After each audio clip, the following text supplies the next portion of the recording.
The 80-20 way enables anyone to get extraordinary results without extraordinary effort. A small amount of our energy leads to most great things in our lives. A small portion of our time leads to most of our happiness and fulfillment. Preface. If ever you knew you always can get more of great things that life has to offer with less effort and cost, would you be interested? If you could work a 2-day week and get much better results than pay in a full-time week now, would you be interested? If you could find simple solutions to your problems by following a way that always works, would you be interested? If there was applied not only a way of making a living, earning money, finding success, and also being more important in other areas of your life, where people would love you and care for you, as well as your happiness and fulfillment, would you be interested? Of course you would. And you can transform your life and follow the 80-20 way. The 80-20 way involves a real change in how we see things and do things, yet follow the 80-20 way is simpler and easier than if you have any of the right to expect. How come? If we understand the way the world is really organized, even though it may be completely opposite of what we expect, we can fill it out in a way to get much more of what we care about with much less energy. By doing less, we can enjoy to achieve more. This book is about action, but less action. This is an interestingly practical book, and also a very unusual one, but it has concerning for less action rather than more. As has been observed for many times, it's possible to make real improvements in our lives unless we do things differently. That's true, but the 80-20 way also shows on how we can do less in total. When we do more with things that make us happy, but since they're all small proportions of everything that we do, we can only do a few things in total and still transform our lives. We will think more, do much more, a few things, and do better with more interesting things, and do much less overall. How I stumbled across the 80-20 way. I can sing the praises for the 80-20 way and say something hesitation about how miraculous it is because I did not invent it. The 80-20 say is based on scientific law called the 80-20 principle, which has been proven to work in business and economics, and say the essence of 80% of the results come from 20% of your causes and effort. 80-20 principle, my earlier book explained how to use the concept and increase company efforts. I also included a short section explaining the 80-20 principle could work in our personal lives to increase success and happiness. This application to individuals caused tremendous controversy. Some critics say that it was a perfectly respectable business idea that would never work outside business, yet readers who wrote it say that the principle has changed their lives. The 80-20 principle has been translated into 22 languages, sold well over 500,000 copies starting in this book published by the business houses sitting in the business shelves and bookstores. It also become appropriate for a self-help book. The idea seemed to work so well with readers it helped the lives of friends who read the book, who told their friends, starting the word-of-mouth sensation.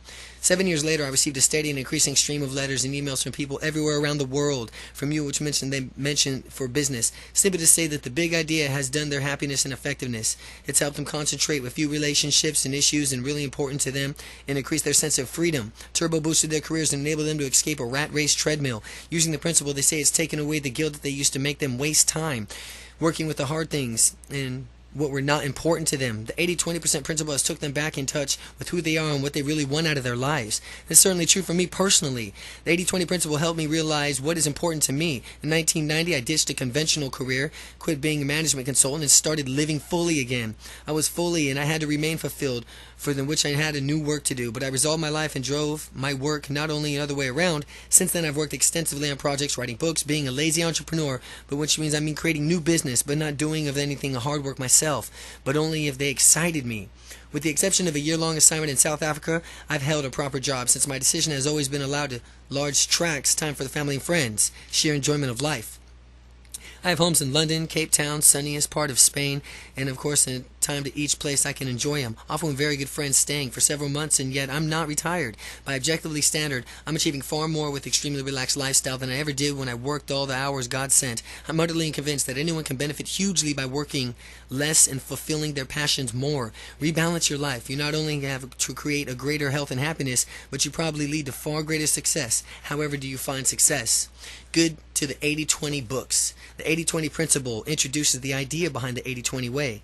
Originally intended mainly for business readers, how do I use the 80-20 principle to raise the profits of my corporation and to do more effectively personally?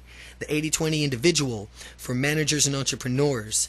How can I use the 80-20 principle professionally to create a wealth and well-being as an individual? The 80-20 way is for everyone. How can I use the 80-20 principle personally to become a happy and successful person? Living the 80-20 way. Work less, worry less, succeed more, enjoy more. Contents. Part 1, Introduction. Part 2, Making Living and a Life. Part 3, Making It Happen. What's the big idea? Why this new book? Why this new book has been written if it hadn't been for two people, Steve Garowski, a friend who runs a restaurant in Cape Town, and Steve is a bright, dynamic, full of life, and very savvy. I was taken back when he said, tried to get the 80-20 principle, found it too difficult, couldn't get beyond page 10. You're kidding, I said. No, really, he said. All those numbers, professor, statistics, and all that stuff, it's a great book. I tried to get the hang of it, but I failed. Then I realized that Steve hadn't failed. I'd failed Steve. So I thought of the way of the book to make it breezy and easy. Part 1, Introduction. What's the big idea? It is not necessary to do extraordinary things to get extraordinary results. Warren Buffett. It is not necessary to do extraordinary things to get extraordinary results. Modern life is a mistake. I'm not talking about the marvelous progress from which we've made science, technology, and the business in which enabled us to eat better, stay younger, live longer, conquer disease, travel easily, enjoy greater comfort in an earlier generation. It's just the way that we organize our personal and social lives. That's a mistake. Instead of working to live, we live to work. If we had more self-confidence and the right philosophy, we would accomplish more than we ever do now, enjoy more work, yet labor far fewer hours and conserve a larger part of our energy for our family and social lives. This would be a major change in how we experience life. Here's progress as it runs backwards. We used to enjoy more relaxed and balanced lives with a more relaxed lifestyle, more free time, greater commitment to a family, friends, greater social equality, fraternity, more civility to strangers, less stress and depression, less dependence on alcohol and drugs, and less addiction to money and power. We are now conscious of ourselves and individuality, but many of us are terrified about the new freedom. We worry far more, desperately seeking an illusion of security, which despite our increasingly frantic striving recedes far further from us. Life today divides into tasks. Life today divides into a fast track or a slow track. Both are less agreeable than a broad track of yesteryear. For the many of the slow track means economic insecurity, low earnings, low social standing, anxiety about unemployment, and missing out on the increasing material delights enjoyed for those who are on the fast track. But the fast track is not for the hazards. It's not without its own hazards. For the many mean of the single-minded obsession with getting ahead, total commitment to the job and expansion of personal development and personal relationships, and a frenzied lifestyle where work takes precedence over everything else. Fast track is too and brings anxiety and poverty, though it's the case of poverty of time and love rather than money. In this analysis, the material advantages, the personal disadvantages, and the modern life strikes a chord. I've got great news. If we accept the modern life as material, scientific, and technological level, but often screws up our personal lives, I can announce that there's a novel way out of this box. I'm referring to the 80-20 principle. The 80-20 principle, observation that roughly 80% of the results stem from 20% fewer of causes. Later in this chapter, I'll explain how the principle works and give many fresh examples. For the moment, let me just say that whereas 80-20 principle has been used successfully in business and economics, has driven progress throughout the modern world, has not yet been applied on anything like a same scale as lives of individuals. If it were so applied, we would enjoy life much more, work less, and achieve more. In reality, the best way to achieve more is to do less. Less is more when we concentrate on a few things that are truly important, not at least from which happens to ourselves and our loved ones. What is this life, if full of care? We have no time to stand and stare. William Henry Davies. I'll explain how we are and why we are using the 80-20 principle, and it can cause fundamental change in the way we approach life in chapters 2 and 3. But I mustn't read ahead of myself, and I mustn't go ahead of myself first to let me introduce you properly to the 80-20 principle, one of the most mind-blowing, far-reaching, and surprising discoveries of over the past 200 years. If we took 100 people and divided them into a team of 80 and a team of 20, we'd expect a team of 80 to achieve 4 times as much. And if we randomly selected the people, something like that would probably happen. Yet imagine a wonky world where 20 people achieve more results than the other 80. Make the wonky world even stranger. Imagine that not only do the 20% people or the 20 people achieve more than the 80, they achieve 4 times more. This is exactly the wrong way around. We would expect the 80 people to achieve way more and 4 times more than the team of 20. Now this is what's so curious and lopsided in the world. We imagine in the reverse, that 20 people somehow managed to get 4 times the results of the other 80. Impossible, unlikely, surely wonky world, though not totally unthinkable, must be very rare. What if one day we discovered that far from being unusual, the wonky world was actually typical, and that the world routinely divides into few very powerful influences and the mass of totally unimportant ones? Wouldn't it turn out our whole view of life upside down? This is what happens when we discover the 80-20 principle. We find that 20% of people's natural forces, economical inputs, and other causes we can measure typically lead to about 80% of the results, outputs, and the effects. Counting the top cities in England, I found that the largest 53 cities had 25,793,036 people living in them, and the next largest 210 cities of the towns had 6,539,772. This is terrifyingly precise. This is terrifyingly precise. An 80-20 relationship. 20.2% of the cities have 79.8% of the people. It's worth spelling out in the calculation. 53 out of 263 cities equal 20.2%. 25,793,036 out of 32,332,808 people equals 79.8. The power of the 80-20 principle lies in the fact that it is a counterintuitive. It's not what people expect. We seem to be programmed, perhaps by our liberal culture or our innate sense of fairness, to expect the picture to show in the figure, where causes and results balance roughly equally. Causes, half a pie chart, half on half, each side equal. Causes equal, half on half, and each side equal results. We do not get equal results from causes to the results. From causes to the results. Figure 1, causes and results of what we expect. Instead, what we get is something totally different, more like figure 2, where there is an 80% of your causes and a 20% factor of the results. Figure 2, causes and results of what really happens. Here's some other illustrations. 5 people sit down to play poker. It's likely that one of them is 20% and they will walk away with at least 80% of the stakes. In any large retail store, 20% of the sales staff will have more than 80% of the dollar value of sales. Studies consistently show that 20% of the customers lead more than 80% of the profits for any particular firm. For example, a Toronto-based Royal Bank in Canada recently worked out how much profit each of the customers provided. It was staggering to learn that 70% of our customers yielded 93% of the profits. Fewer than 20% of the media stars hog more than 80% of the limelight, and more than 80% of the books sold come from 20% of the authors. More than 80% of a scientific breakthrough comes from fewer than 20% of scientists in every age. It is celebrated fewer scientists who make the vast majority of discoveries. Crime statistics repeatedly show that 20% of thieves make off with 80% of the loot. Who gets the most dates in speed dating? Was the latest craze for single people in New York and London thought that it had fizzled out the time you read this as a speed dating. It worked like this. Put around 24 people in a room, 20 to 40 people in a room. The women sit down at tables and men above the seat to a seat. Each couple has between 3 or 5 minutes to talk before the man moves to the next woman.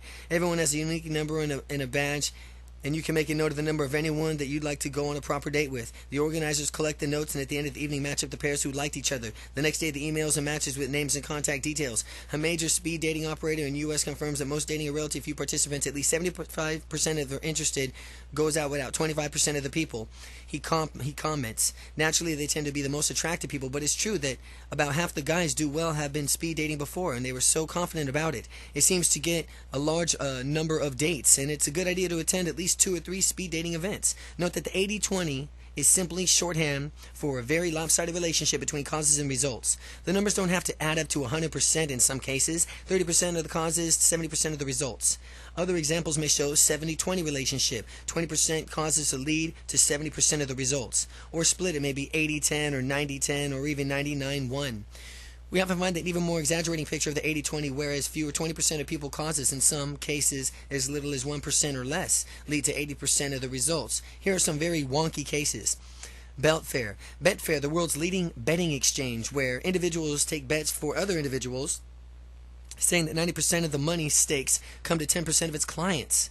In Indonesia in 1985, Chinese residents comprise less than 3% of the population but own 70% of the wealth.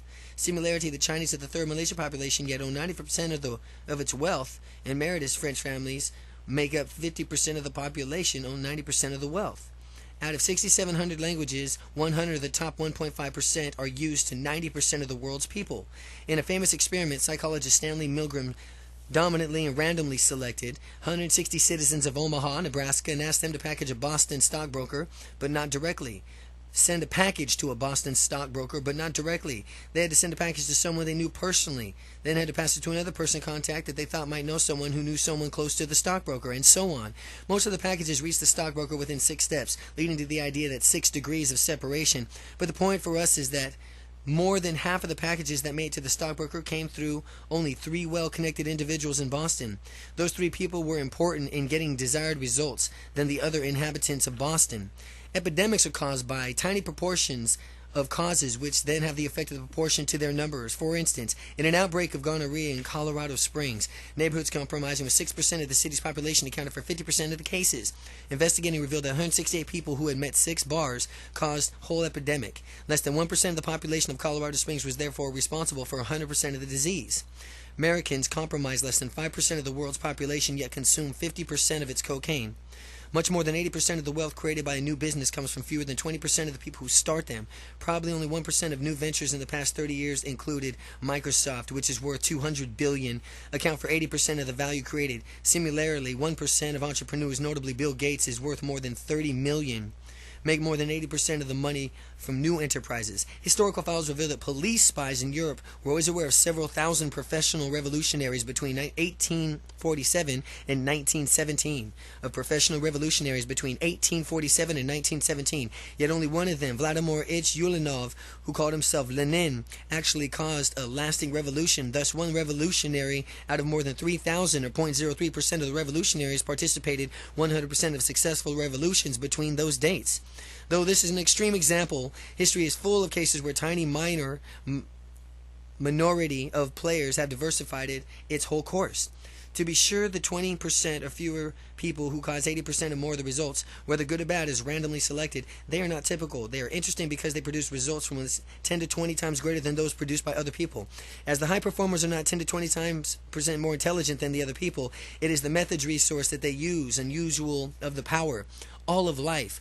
80-20 principle applies not only to groups of people, but their behavior, but to virtually every aspect of life. There's always a small minority of very powerful forces and a great mass of unimportant ones. For instance, 20% of the countries containing far fewer than 20% of the world's population consume 70% of its energy, 75% of its metals, and 85% of its timber. Far less than 20% of Earth's surface produces 80% of its minerals, wealth.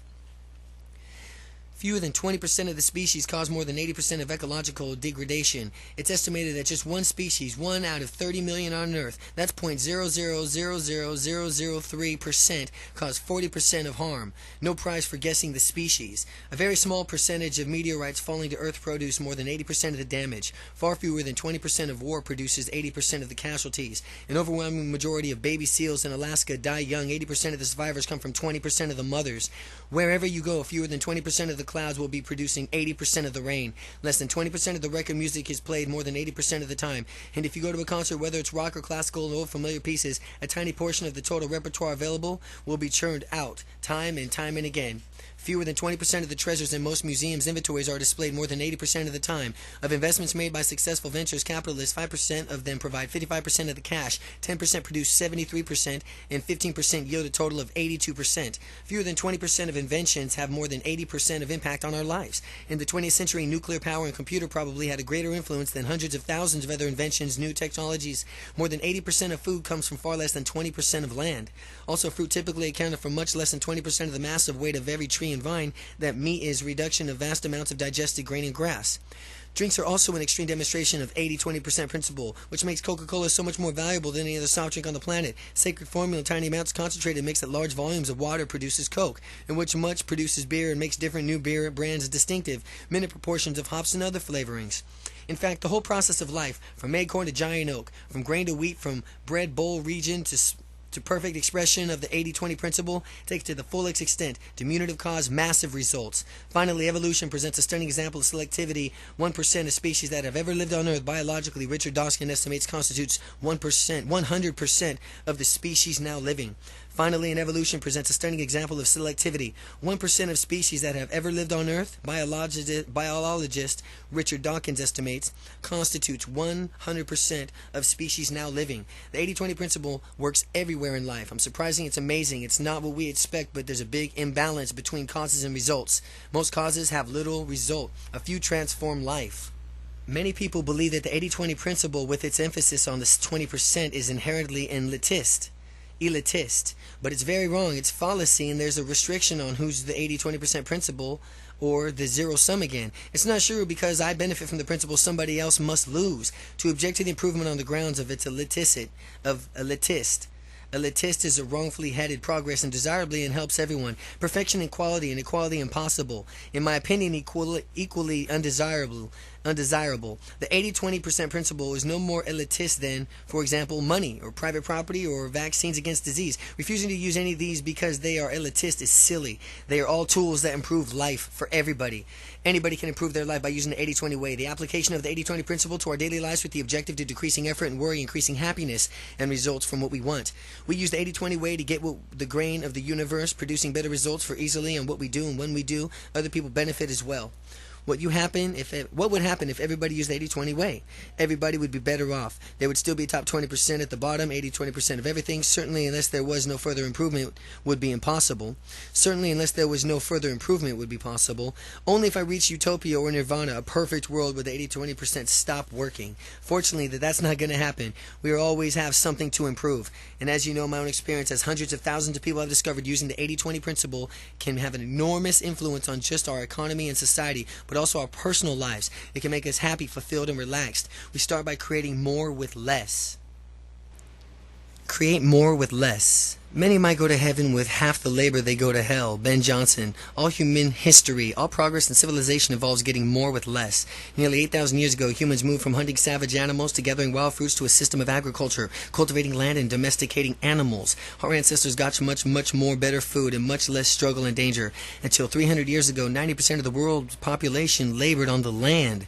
Then a new agricultural revolution used machinery to transform productivity. Today, the developed countries' agriculture employs 2 to 3% of the workforce, yet produces vastly more food, which is also varied in nutrients and nutritions. That's more with less. The highway of economic progress is the past 400 years has also been more with less, identifying few productive forces and methods, the 20%, and multiplying them with more results that can be obtained with fewer resources, smaller and smaller amounts of land, capital, labor, management, materials, in time have been used to generate larger and better outputs, more steel for less iron ore, capital and labor, more better cars for less energy cost, more consumer goods for every type, with more features, higher quality, even lower prices. A century ago, computers didn't exist. Just 40 years ago, a few massive clunky computers were made to an enormous effort and cost.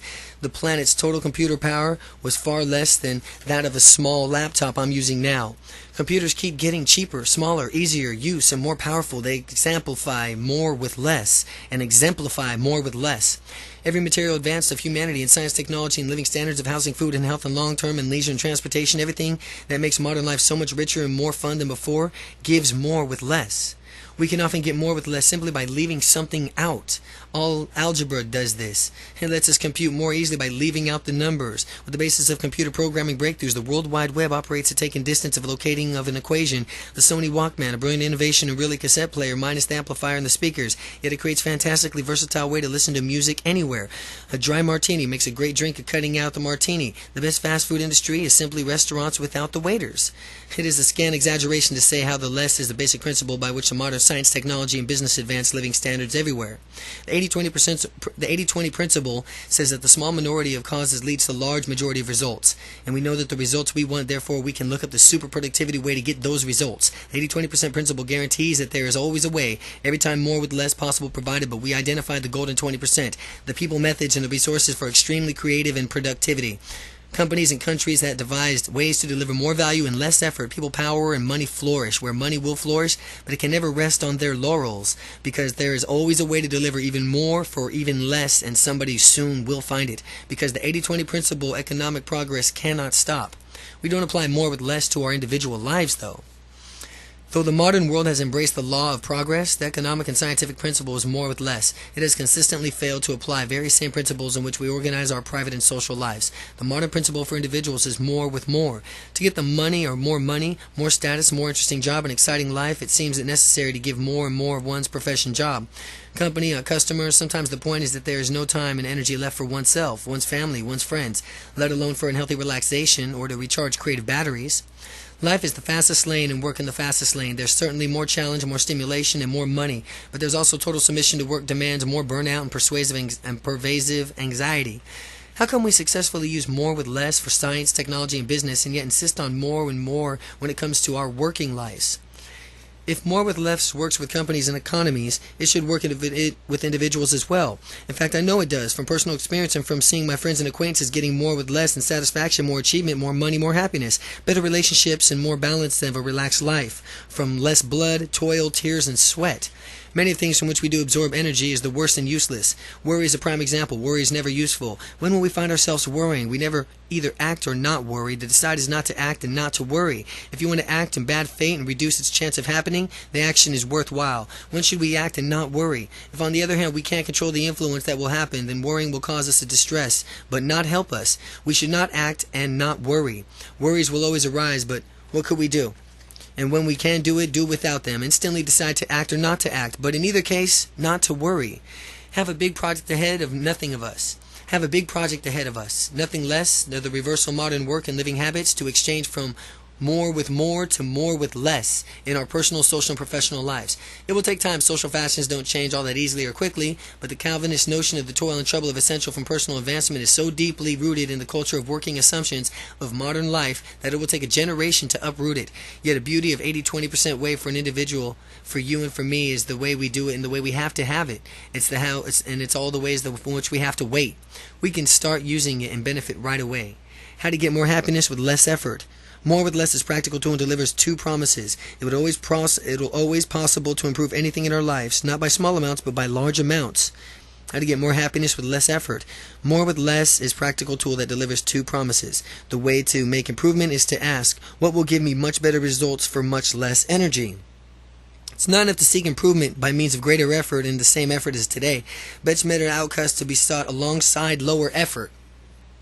To expect more with less is to seem unreasonable, but precisely the reason of amazing improvement is possible. To trap in making an effort to improve the things that we continue making the same kind of effort, when we improve things from which a minor improvement sooner or later will exhaust ourselves in the process instead, we should be plain in the making that our starting demands of more with less.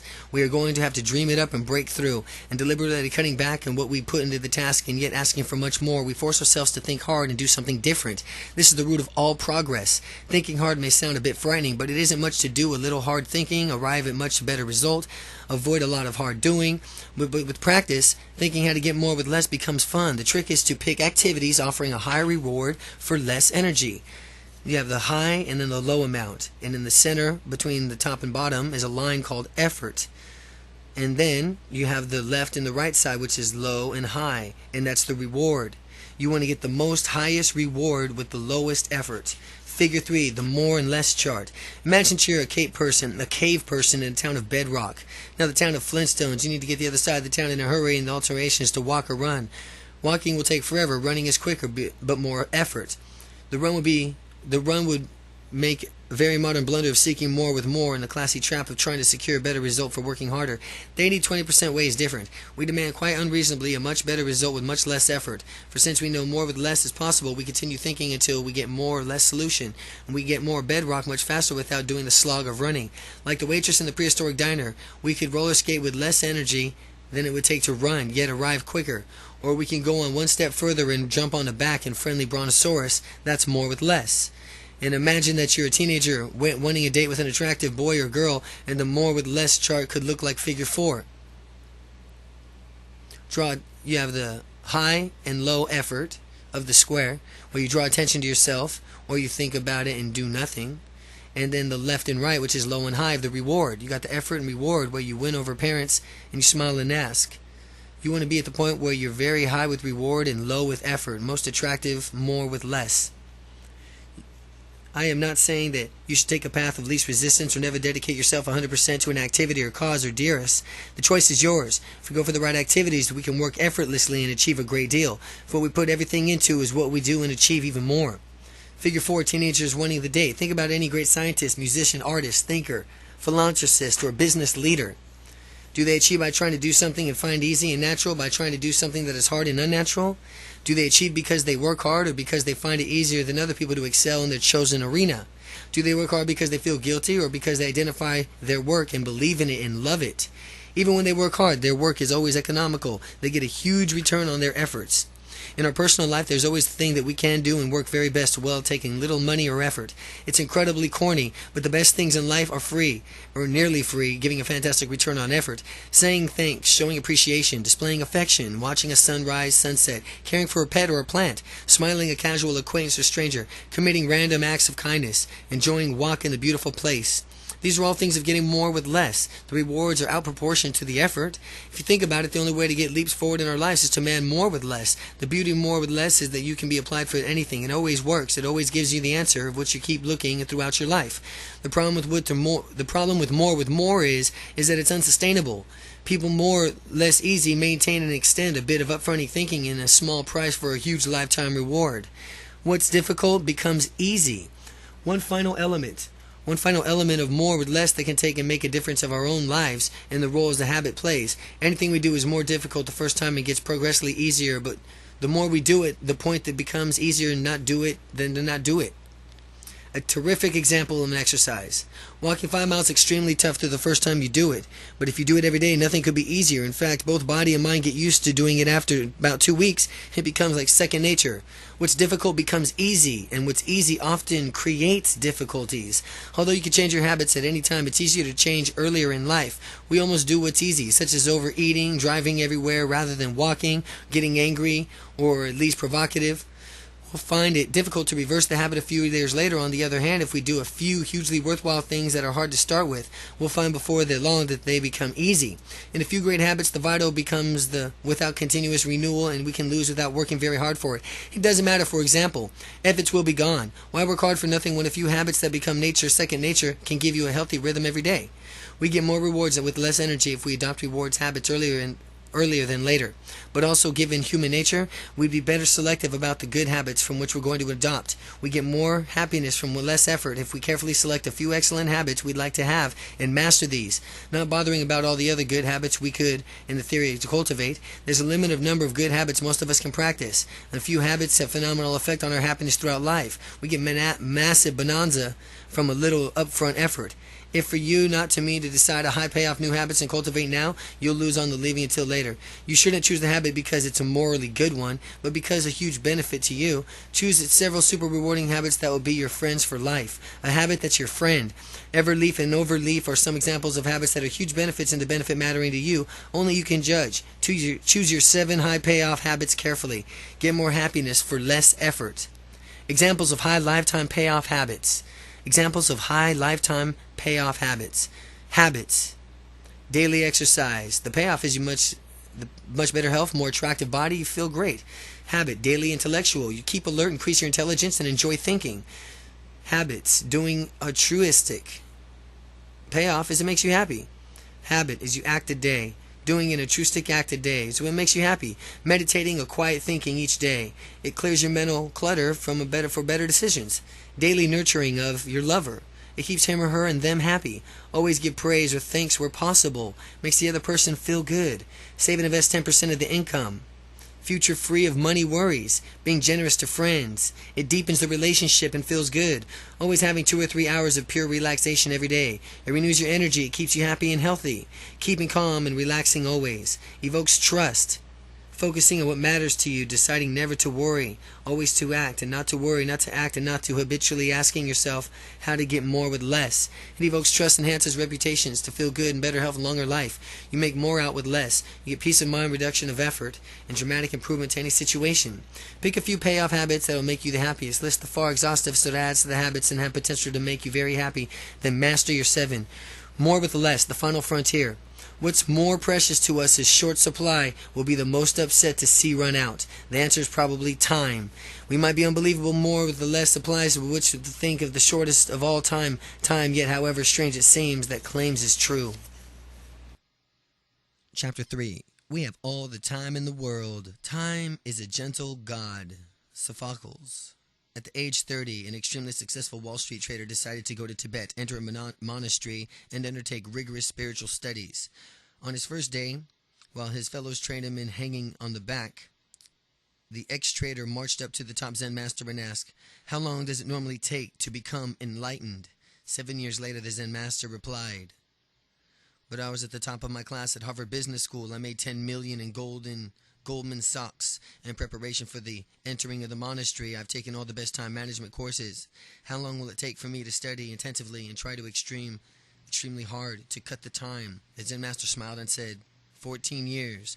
On the other hand, do you remember the story about Archimedes? He was having a quiet bath one day, slopped over some water on the side, then suddenly leapt into light from his tub naked through the main street of Athens, shouting at the top of his lungs, "Eureka! I've got it!" He discovered the important theory. It took just a moment of inspiration while he was relaxing, thinking about nothing much. Time is like that. Cussed when we try to speed it up. Dear friend, when we slow down. What's this got to do with the 80-20 principle? Time is perhaps the best example of the principle, and the one of the most values to our lives. If we create high-value work, we'll achieve at least 80% of it, 20% of our time. In our personal lives, we've attained 80% of our happiness and value to those who we love, 20% or less of our time. So again, if we create high value at work, we'll achieve at least 80% of it in 20% of the time. In our personal lives, we'll attain 80% of our happiness and value to those we love in 20% or less of our time. Once we realize this, our lives are transformed. Suddenly, there's no shortage of time. There's no rush. If we think intelligently about what we can achieve with our time, we can be relaxed, even lazy, in fact. Being lazy, having plenty of time to think, may actually be a precondition for achieving a great deal. This is what's true about the ancient Greeks. With slaves to do all the work, they spent all the time thinking, debating, and leisure pursuits results the greatest civilization, science, and literature that ever existed. It's also true of developed modern society. Because most of us don't have the labor of our hands, we use our minds to create great wealth, science, and culture. Yet here's a paradox. We've never before been so free, yet failed to realize the extent of our freedom. We've never had so much time, yet felt we had so little. Modern life bullies us to speed up our lives. We use technology to do everything faster, but in a racing against the clock, all we do is stress ourselves out. Going faster doesn't give us more time. It makes us feel like we're always behind. We battle against time and an imagined enemy. We perceive time as an accelerating, draining out from our lives as it's at an alarming rate. Andrew Marvell wrote, "But at my back I will always hear time's winged chariot hurrying near." Henston Dobson weary observed, "Time goes and you say, ah, no, alas, time stays, and then we go." However, Marvell, Dobson, modern life are all wrong. However, Marvell, Dobson, and modern life are all wrong. We can have more with less, more happiness with less time, more results with less time. The 80-20 way overturns the modern view of time, freeing us to enjoy our lives without worrying about time. Time is not shortly supplied. We are awash with it. Time need not rush, nor need we. Time can still stand, bringing us happiness, achievement, and a taste of eternity. Time is a boundless sea. We could swim happily in time, confidently, calmly, with no sense of impending doom. Dear old Sophocles was right after all. Time is a gentle god. There are two ways in which we experience time. There's the small quantity of time, the 20% or less, and then that delivers 80% of what we want. And then there's much larger quantities of time, the 80% or more, that delivers the miserable 20%. Time doesn't run a constant rate. Time flows in fits, starts, gurgles and splurges and trickles and floods. There's a long period of nothing happens and short bursts when tidal waves transform our world. The art of time surfing is to track down the waves and ride them to happiness and success. Time is not absolute. Time is relative to our emotions, our attention, and our timing. There are times when we're totally absorbed, absolutely happy and in tune with our universe. When time stands still, we are scarcely conscious of time ourselves. We are in the zone of in the moment, experience a sense of inner calm or bliss. Time flew by, we say. The day just disappeared. These are the rare moments we find and feel the happiest from when we achieve the most. A little like Archimedes, we have to break through the inside of idea. You may make a decision that changes lives. These small fragments of time are worth many days, weeks, months, and years of normal time. A time that actually changes your life.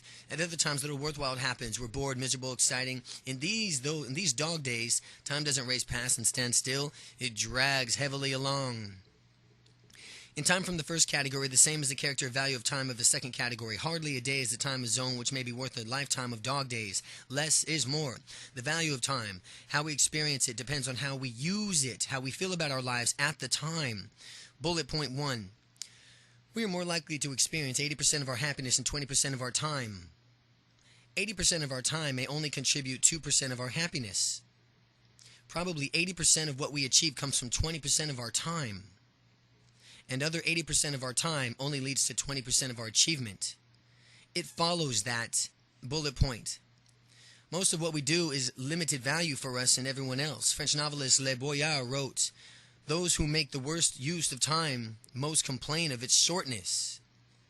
A few things we experience and do in very little time are an enormous value. We get a fantastic return on when 20% of our time leads to 80% of our happiness and achievement.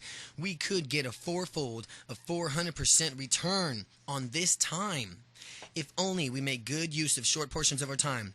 There can't be any great shortage of it, and 80% of our time leads to 20% of our value. That's the return of the time of 20 divided by 80, a 25%. The issue is not time, but what we do with it. We can get a paltry, a 25% return on our time, a 400%. If you are self-employed and spend 2 days a week on your most valuable type of activity, you should be able to get 160% of the value using to take 5 days to generate and still have 3 days left over for whatever you want. What can sharply boost the quality of our lives by changing the use of our time? If we do more few things, make us happiness and productive, the much less of our many activities takes us to our times but don't lead to high levels of happiness and achievement. We can improve our lives in a sensational way, all with less effort. We normally experience good times, which is short, and bad times, which is long. What if we stitch them together and we make good times long and bad times short? That revolutionized our lives. We revolutionized our lives. Of course, happiness and personal effectiveness can't be measured precisely. The 80-20 numbers are approximate. Still, multiplying the value of our time by 4. A good rule of thumb is like dividing by 320 instead of 80, without any of the disadvantages of old age. What are your happiness islands? Happiness islands are the small dollops of time, the special glorious times when you were the happiest. Think back to the last time you were really happy, when the times before that. What did these times, some of them, have in common? Were you a special place, particular person with a certain someone pursuing similar sort of activity? Are you some common themes? Was there a theme going on? How can you multiply your time spent at Happiness Island if you figure out your Happiness Island makes up 20% of your time? How could you take that 40, 60, and 80%? If 80% of your time leads to 20% of your happiness, you can cut those activities, freeing up time to make things to make you happy. Luckily, there are always many activities to give you a poor return of happiness for lifetime spent. Survey of people watching television, for example, show the few of them which are happy after watching hours and hours of TV. Typically, they feel mildly depressed. If watching television makes you happy, do more of it, but otherwise, stop. What are the things that have poor happiness returns could you quit doing? What do you do outside of your sense of duty? There's little pleasure of duty how much you're doing. But if you were happy, and happiness would overflow into your lives of those around you, time spent being miserable is antisocial. Ask yourself, if most of my time doesn't make me happy, how can I spend less time on these activities? What are your achievement islands? When you first hear about the 80-20 principle, many of you get on the wrong end of the stick. The idea is all very well in theory. The head of the charity told me recently, but I haven't been able to make up the work in practice. I can't confine myself to the top 20% of what I do. Real life allows this kind of pace to be maintained for long. Real life doesn't allow that kind of pace to be maintained for long. What do you think about most valuable 20% is? What do you think your most valuable 20% is, I asked. Well, rushing around giving speeches, raising money, meeting a great and good, and doing great and good. I can do 2 lunches and 2 dinners a week where I make speeches, but any more than that and I get burned out. But that's probably not your most valuable time, I countered. Think about the small amounts of time from which you have relaxed and yet achieved a great deal. Have you had any of those recently? Maybe you had a brilliant new idea. Oh, I see what you mean. There was an afternoon from which it was beautiful and I was worn out, so I went home and sat on a deck chair in a garden. I was goofing off. Really, when I had the idea of our new campaign, it's true. We raised 5 times more from the campaign than any other we had to go. Achievement islands are the small time periods from which you did your most productive or creative, when you thought more with less, accomplished most with little apparent effort in very little time. What's your achievement island? Where you produce more with less. Do you have things in common? Do they have to do at the same time of the day? Activities similar, such as selling, writing, making decisions? Do they happen to be in a special place, particular colleagues, after the same events of stimulation? What was your mood like when you were in it? In the group were you alone? Were you in a group? Rushed? Were you relaxed? Talking, listening, or thinking? How could you multiply time on your achievement islands and reduce time on everything else? Richard Adams was bored, disillusional, middle-level bureaucrat. When he was 50, he dreamt up a bedtime story of his daughter Juliet, who loved rabbits. Water Ship Down sold over 7 million copies, transformed Adams' life. Could you spend more time on the things you enjoy, even by quitting your day job? Could you be a hobby interest sideline for the life blossom into a new career? Find out. Spend more time on the things you enjoy. Try your new projects while you're still working at your normal job. Experiment with different ideas until one clicks. The poor daydreaming clerk. Once there was a wayward school kid expelled from being disruptive. He found a badly paid job at junior clerical office, and he became a junior clerical officer. He was so bored with work he found plenty of time by daydreaming and reading but science. He fancied himself as a self-taught amateur scientist. The kid was Albert Einstein. He was in his mid-20s and he rocked the scientific world with the theory of relativity. He soused, and while the Swiss of patient Athens and burned in the previous 4 years, he relished the rest of his life first as a celebrity scientist. Many great ideas have come from the people doing ordinary jobs. Time in the world otherwise would be wasted on miserable can be hugely creative and enjoyable. Many great ideas have come from people doing ordinary jobs. Time that would otherwise be wasted and miserable can become hugely creative and enjoyable. Think about the 80-20 question overleaf. To answer them, try thinking about writing down everything that really excites you. What you love doing in any part of life, at work, your hobbies, sports, the best minutes of each day. Then either choose these activities and make a central part of your life, or work out these activities and have it in common to do more of that and less of everything else. For example, my life took a turn for the better when I realized what I loved doing was evoking enthusiasm. I loved evoking enthusiasm, getting an individual or more often a group, all the people up in a topic and cause myself felt strongly for a cause I felt strongly about. That is why I spend most of my time writing books, giving speeches, talking to friends about ideas that excite us all. There's no standard job category for evoking enthusiasm, and yet the insight that is that I enjoy the most of and do it well is I led by a fuller and richer life, while also doing less. I now have a simple decision. A decision rule. My decision rule is if I'm asked to do something and it doesn't evolve or evoke enthusiasm, I say no. What's the equivalent for you? 80-20 questions. Could I enjoy life more by developing a personal interest or an obsession that drives me? Might it lead to a new career? 80-20 questions. Could I take the part of my life that most excites me and make a career out of it? 80-20 questions. Which question could I ask myself to jumpstart my inspiration? Down with time management. Up with time revolution. Don't try to manage your time. You try to manage something if you're short of it. You try to manage something, and if you're short of it, money, for an example, and we're not short of time, but we are not short of time. But you may be short of ideas, confidence, common sense, but not time. We are short of those marvelous times when time stands still, when we are wonderfully happy and creative. Time management tells us to speed up. It promises us more time, how to free more time to relax, but it doesn't deliver. The promise is just a carrot to make you move faster. Like the donkey, we find ourselves moving faster, but remain those few elusive inches away from the carrot. In today's faster world, hours are longer, work less leisurely, and pressures are more intense. Like the donkeys, we all have been conned with the time management. We work more and relax less. Time revolution says the opposite. We have too much time, not too little. We have too much time. It is because we have so much time that we squander it. To detonate your time revolution, time down. Stop worrying. Do fewer things. Shuck your to-do list. Make a not-to-do list. Act less. Think more. Act less. Think more. Reflect on what really matters to you. Stop doing anything that isn't valuable, that doesn't make you happy. Savor life. The modern world has accelerated out of control. Technology meant to add to our free time, but it's done in the opposite. As Theodore Zeldin says, technology has been a rapid heartbeat, compressing housework, travel, entertainment, squeezing more and more into the allotted span. Nobody expected that it would create the feeling that life moves too fast.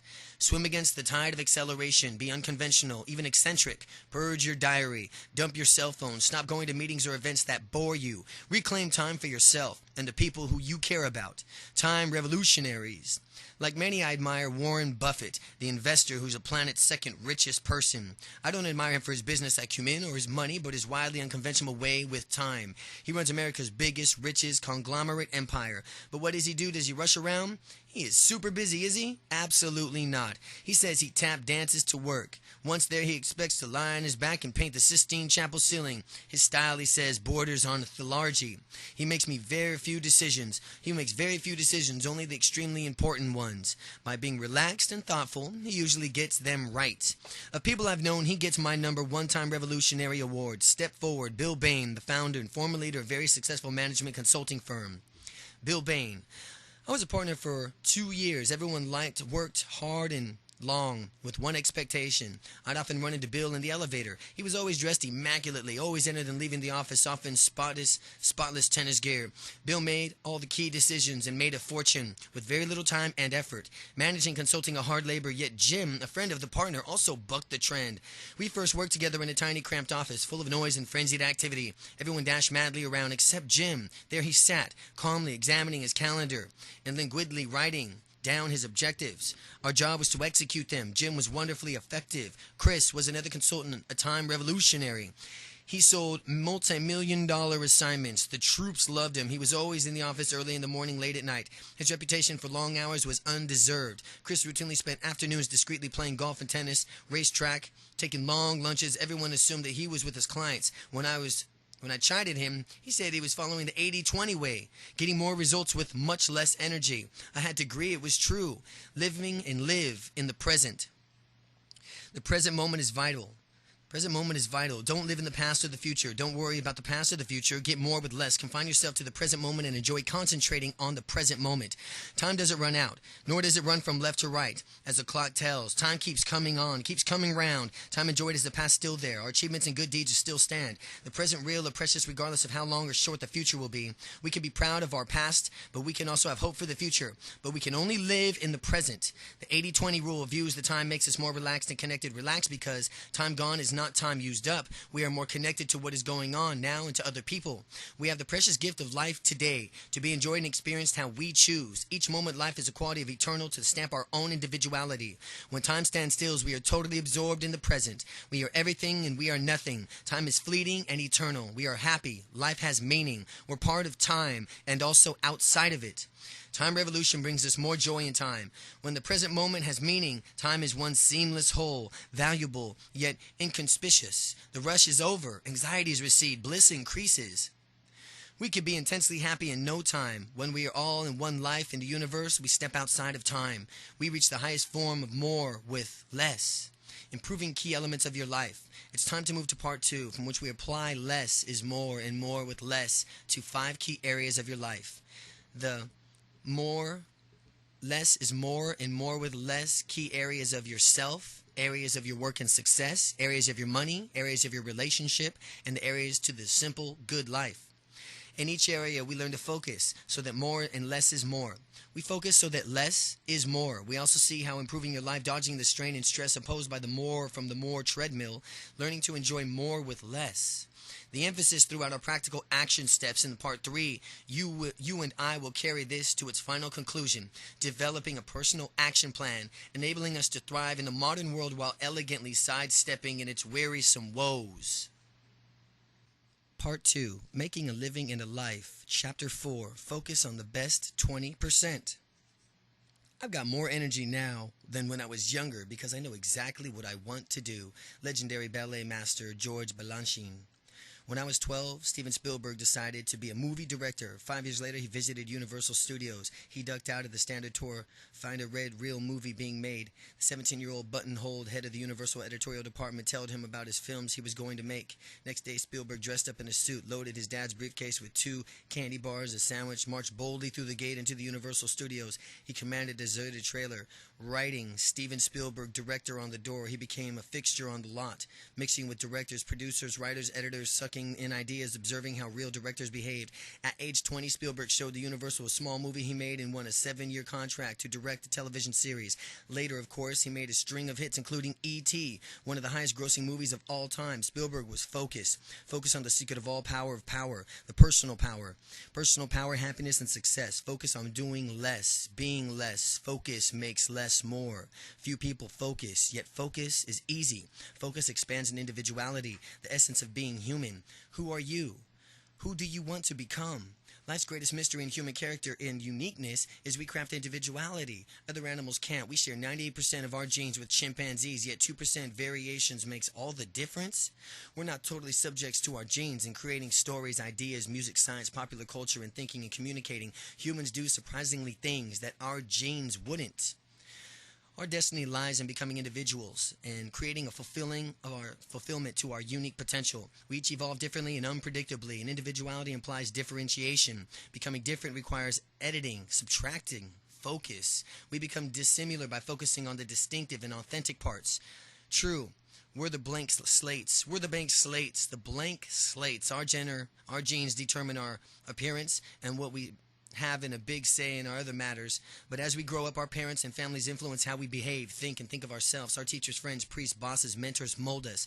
The ideas and norms of our society and groups from whom we hang out strongly sway us. Yet subtract all these influence and there's still something left, the precious, strange thing called our self, our unique identity, anatomy. However pronounced under pressure on us, we have our own personality. Nobody else on the planet is the same. In a big or small way, we bound to influence the world, making it a different than it would be with you or without us, making it a different way than it would be without us. We become individuals through subtraction. Less is more. We have the wonderful opportunity to let go of these bits of ourselves that are not authentic, not really us, the parts imposed by the background, parents, and environment. The authentic self is a part of all the total self, yet it's a vital self. We all have specific gifts, unique imaginations, our little bit of genius, the sparks of life that's so wholly ours. When we focus ourselves, we give up doing what many other people do, thinking what others think. Is this a loss of quantity? Yes, but not a quality. In quality, less is more. By narrowing our interests, we intensify our interests. By focusing on the best, unique attributes, we move as an individual, more human. We focus our power in singularity and our ability to enjoy life profoundly and uniquely. Developing individuality is a conscious process. It involves deciding who you are and who you are not, who you want to become and who you should become, and who you don't want to become. We become more distinctive individuals through deliberate decisions and actions, honing and increasing what is different and best about us. Focus and individuality makes life easier. Many people meander through life, muddling along without great hope of direction, but they think it's the easiest way because it is. They're shortchanging themselves. Many people meander through life, muddling along with a great hope of direction. They're shortchanging themselves. Developing one's authentic self is a vital and best part of your oneself. It's not difficult or unnatural. It's being true to yourself. You give up the parts from which you are not a genuine in and you're natural. You stop acting. You stop pretending to be interested or excited in things that bore you. You stop worrying about the other people think about you. What could be easier, more rewarding than you could be electrifying yourself and electrifying your life for more? The modern world overloads us. We try to keep us in so many things. We make zillions of little decisions. It's way too much. How much simpler could we make a few big decisions? As Amy Harris Riri observes, nuns do not need to keep up with Vogue. We can't honestly and intensely We can't honestly care intensely about too many people or too many things. We can't be devoted to too many people or causes at once. Life is easily after making a few big decisions. Life is easier after making a few big decisions. Bullet 1. Who and what do you care most about? What kind of person are you and want to become? What are your strongest qualities, emotions, and abilities? Do you want to commit to one life partner? Who? Do you want to raise children? Do you want to make a name for yourself? And for what? Do you want to work for yourself or on your own terms? At what? Do you want to create something that other people will notice and enjoy? What? Do you want to have a cottage small by a waterfall? What are you putting energy into that isn't essential for your happiness? All of these decisions exclude. They simplify life. Close off options, eliminate excess choice. They concentrate energy. They are putting energy info. You are putting energy into. These are the things you're putting your energy into. Is your personal power focused? When trying to answer questions like these, don't be afraid to ask good friends or mentors for help. Use these people as sounding boards. Most of them need assistance from others before we discover what is best for us. Whenever you believe you can do something or you believe you can't, you're right. Focus decreases doubt and turbocharges confidence and power. As Shakespeare wrote in The Measure for Measure, our doubts are traitors and make us lose the good we oft might win by fearing to attempt. William Shakespeare. We all have a tremendous under-used asset. Our subconscious mind and emotions. The subconscious is a friendly and truly personal computer. It's always switched on. It's always churning away. The subconscious can resolve dilemmas, breed brilliant new ideas, bring peace and joy. The subconscious mind is like a personal computer itself. The subconscious delivers much more with much less energy and cost. How many times have you been walking with a dog, brushing your teeth, meditating, sitting in a deck chair when suddenly, wham, eureka! The conscious mind wasn't working on the issue. The subconscious was delivering the answer you needed. The subconscious is selected. You can care deeply about an issue and take notes. It doesn't process weak or mixed messages. The subconscious works best when you're focused on one issue. Less is more. Focus, the individuality makes us happy. Focus and individuality makes us happy. Happiness is not outside us. Happiness is inside. Our minds and our emotions, from what we think of ourselves, make us happy or unhappy. We are happy if we have high self-respect and self-esteem. Self-esteem can only temporarily be boosted by drugs or drinks, flattery, power, money, deceiving ourselves. Yet the reliable, lasting way of high self-esteem is by nurturing the best of ourselves. Nurturing the best of ourselves. A positive and accurate self-image is based off individuality as an authentic sense from who we are and why. Life lives our way. Lasting happiness cannot be gained through consumption. Happiness requires active participation in what you value. Do the things well, enjoy them, and take pride in what you have done. These fertilize happiness. This fertilizes happiness. They demand development and the individuality. Reaching for the best only in the areas that suit you is more fun than bother. Getting the best becomes relatively easy. It's a funny thing about life. If you refuse to accept anything but the best, you very often get it. Somerset Maugham. Creative emotions possess and delight us. Creative emotions delight us. They come from a caring, attention-focused, consisting dreams from passionate that we want to create. To dance well, love well, raise children well, play golf well, cook well, ask questions well, direct a movie well. Inspired actions make us happy individuals, and the individuality that helps us to focus and make us happy. The 80-20 way to focus and improvement. The 80-20 way to focus and improvement. Here's the 3-step process to make dramatic improvements to any part of your life. Step 1. Focus on 80-20 destination, where you want to be. 80-20 destination, where you want to be. Step 2. Find the 80-20 route, the easiest way to the destination. The easiest way to the destination. Step 3. 80-20 action. Take first key steps. The first key steps. Take the first key steps. Step 1. Focus on your 80-20 destination. A destination is where you want to arrive and where you want to be. Destination means your goals, dreams, objectives throughout life, what you want to achieve, the kind of place you want to be, the people you want to be with, the kind of person you want to become, the experiences you want to have, the quality of your life, where you most care about arriving, the life that suits and expresses you. Using the law of focus, where less is more, you need to think carefully about the particular personal destination that is best for you. To be happy, we each need a unique 80-20 destination that cuts the great majority of trivial objectives and defines our own extremely relevant subset of vital objectives. Focusing on our 80-20 destination means solving the riddle of less is more for each individual. What are a few vital characteristics or results that will make us happiest? What are the very few qualities that we must focus on and multiply, not worrying about all the rest? The 80-20 destination is a very small part of an available destination, but the one that is central to our personality and deepest desires. And what happens when you truly focus on your 80-20 destination is that we make less more. If you are the exceptional selective and find a few things that matter deeply to you, life acquires a purpose and a meaning way beyond what is bad or had previously. When you have somewhat concerned about a large number of issues, matter deeply. Think about what matters deeply to you. So who and what do you want to become? If you strip away all the acting and all the role-related trappings, who is the authentic you? What is the best 20% of you? A good way to answer the question is to define your 20% spikes.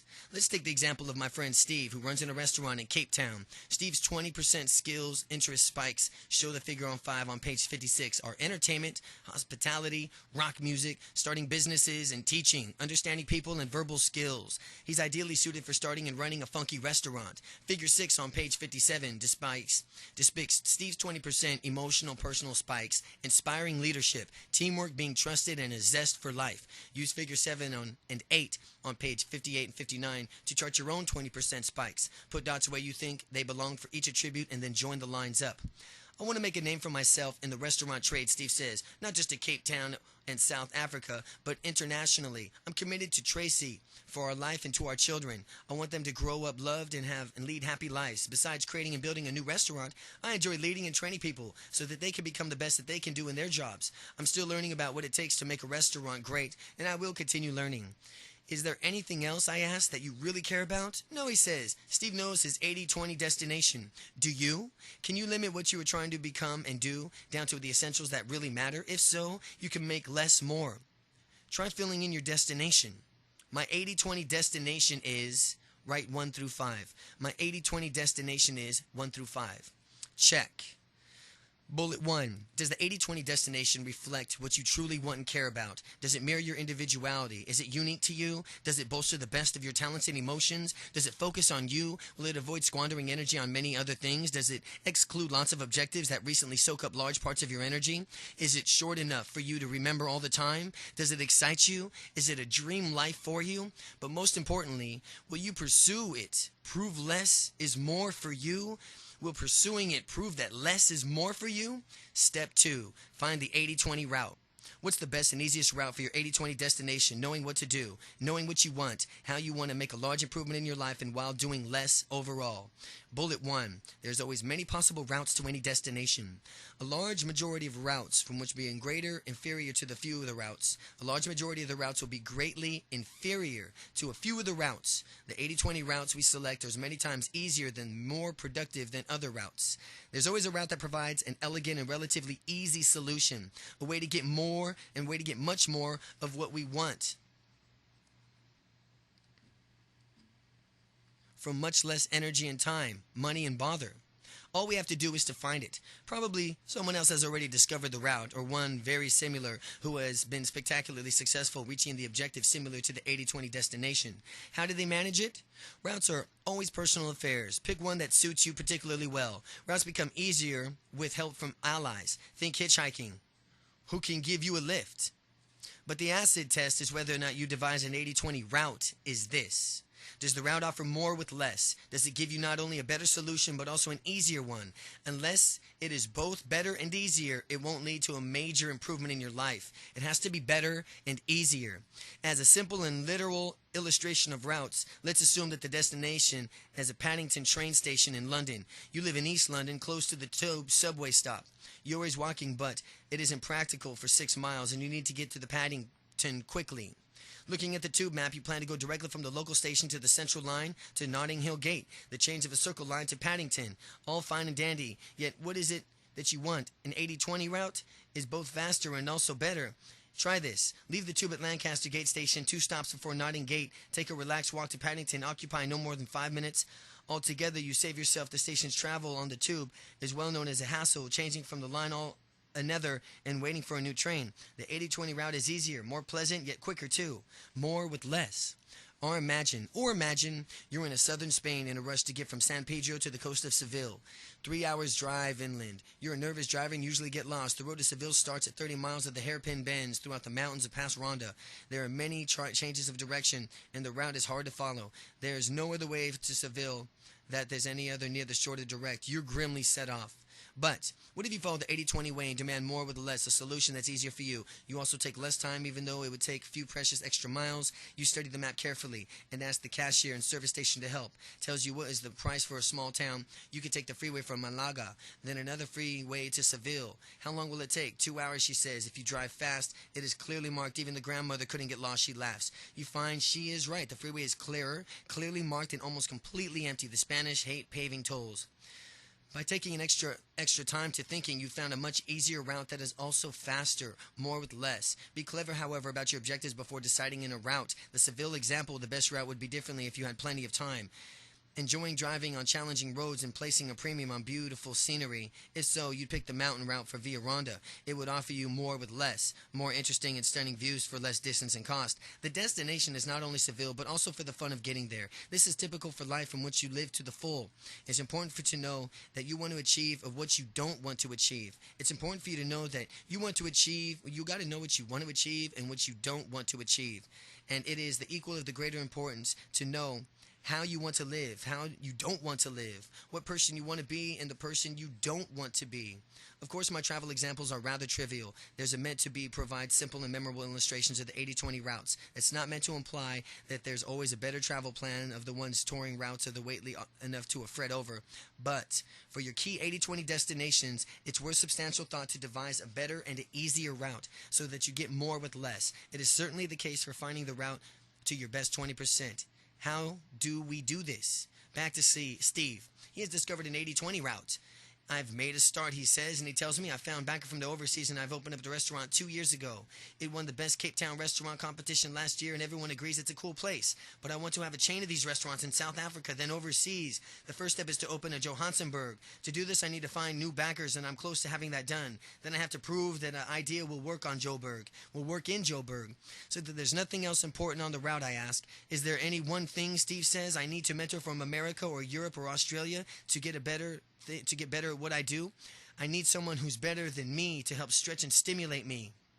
Haven't found the mentor yet, but it's a key object this year. What is the 80-20 route to your best 20%?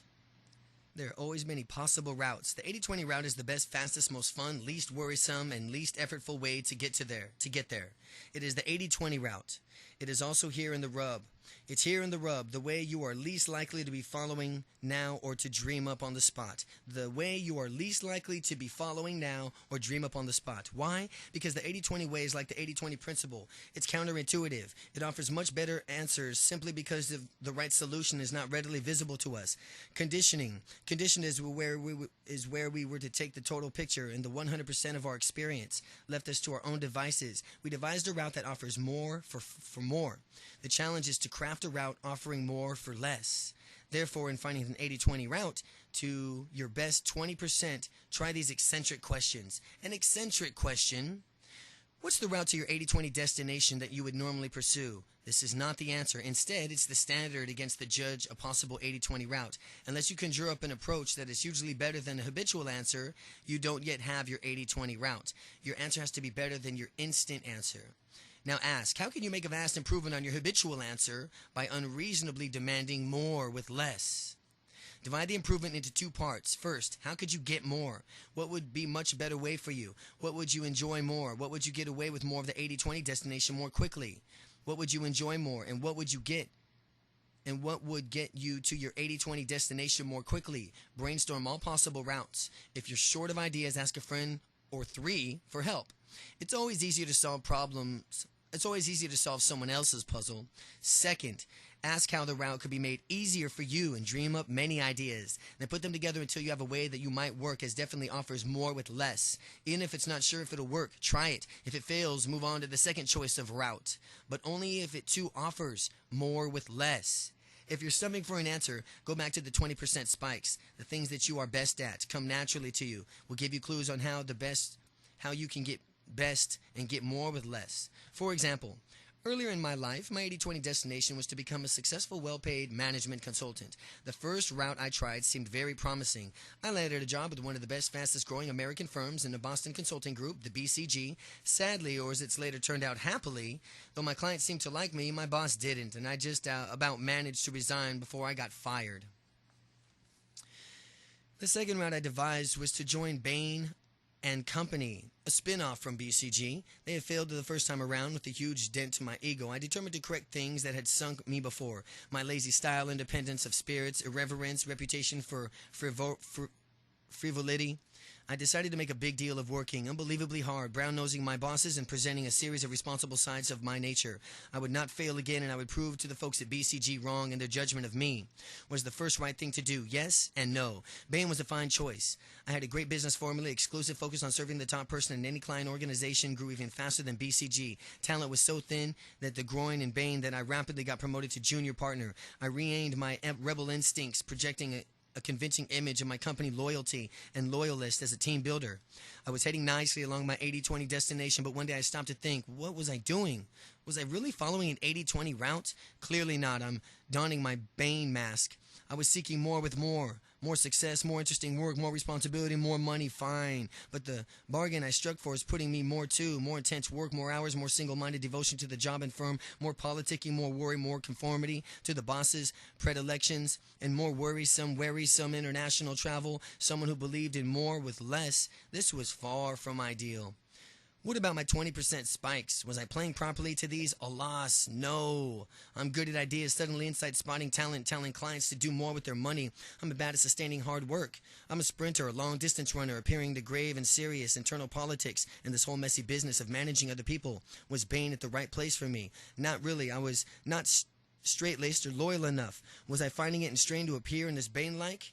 You bet. My first thought was that I had enough money and I should take life easier, get off the management consulting altogether.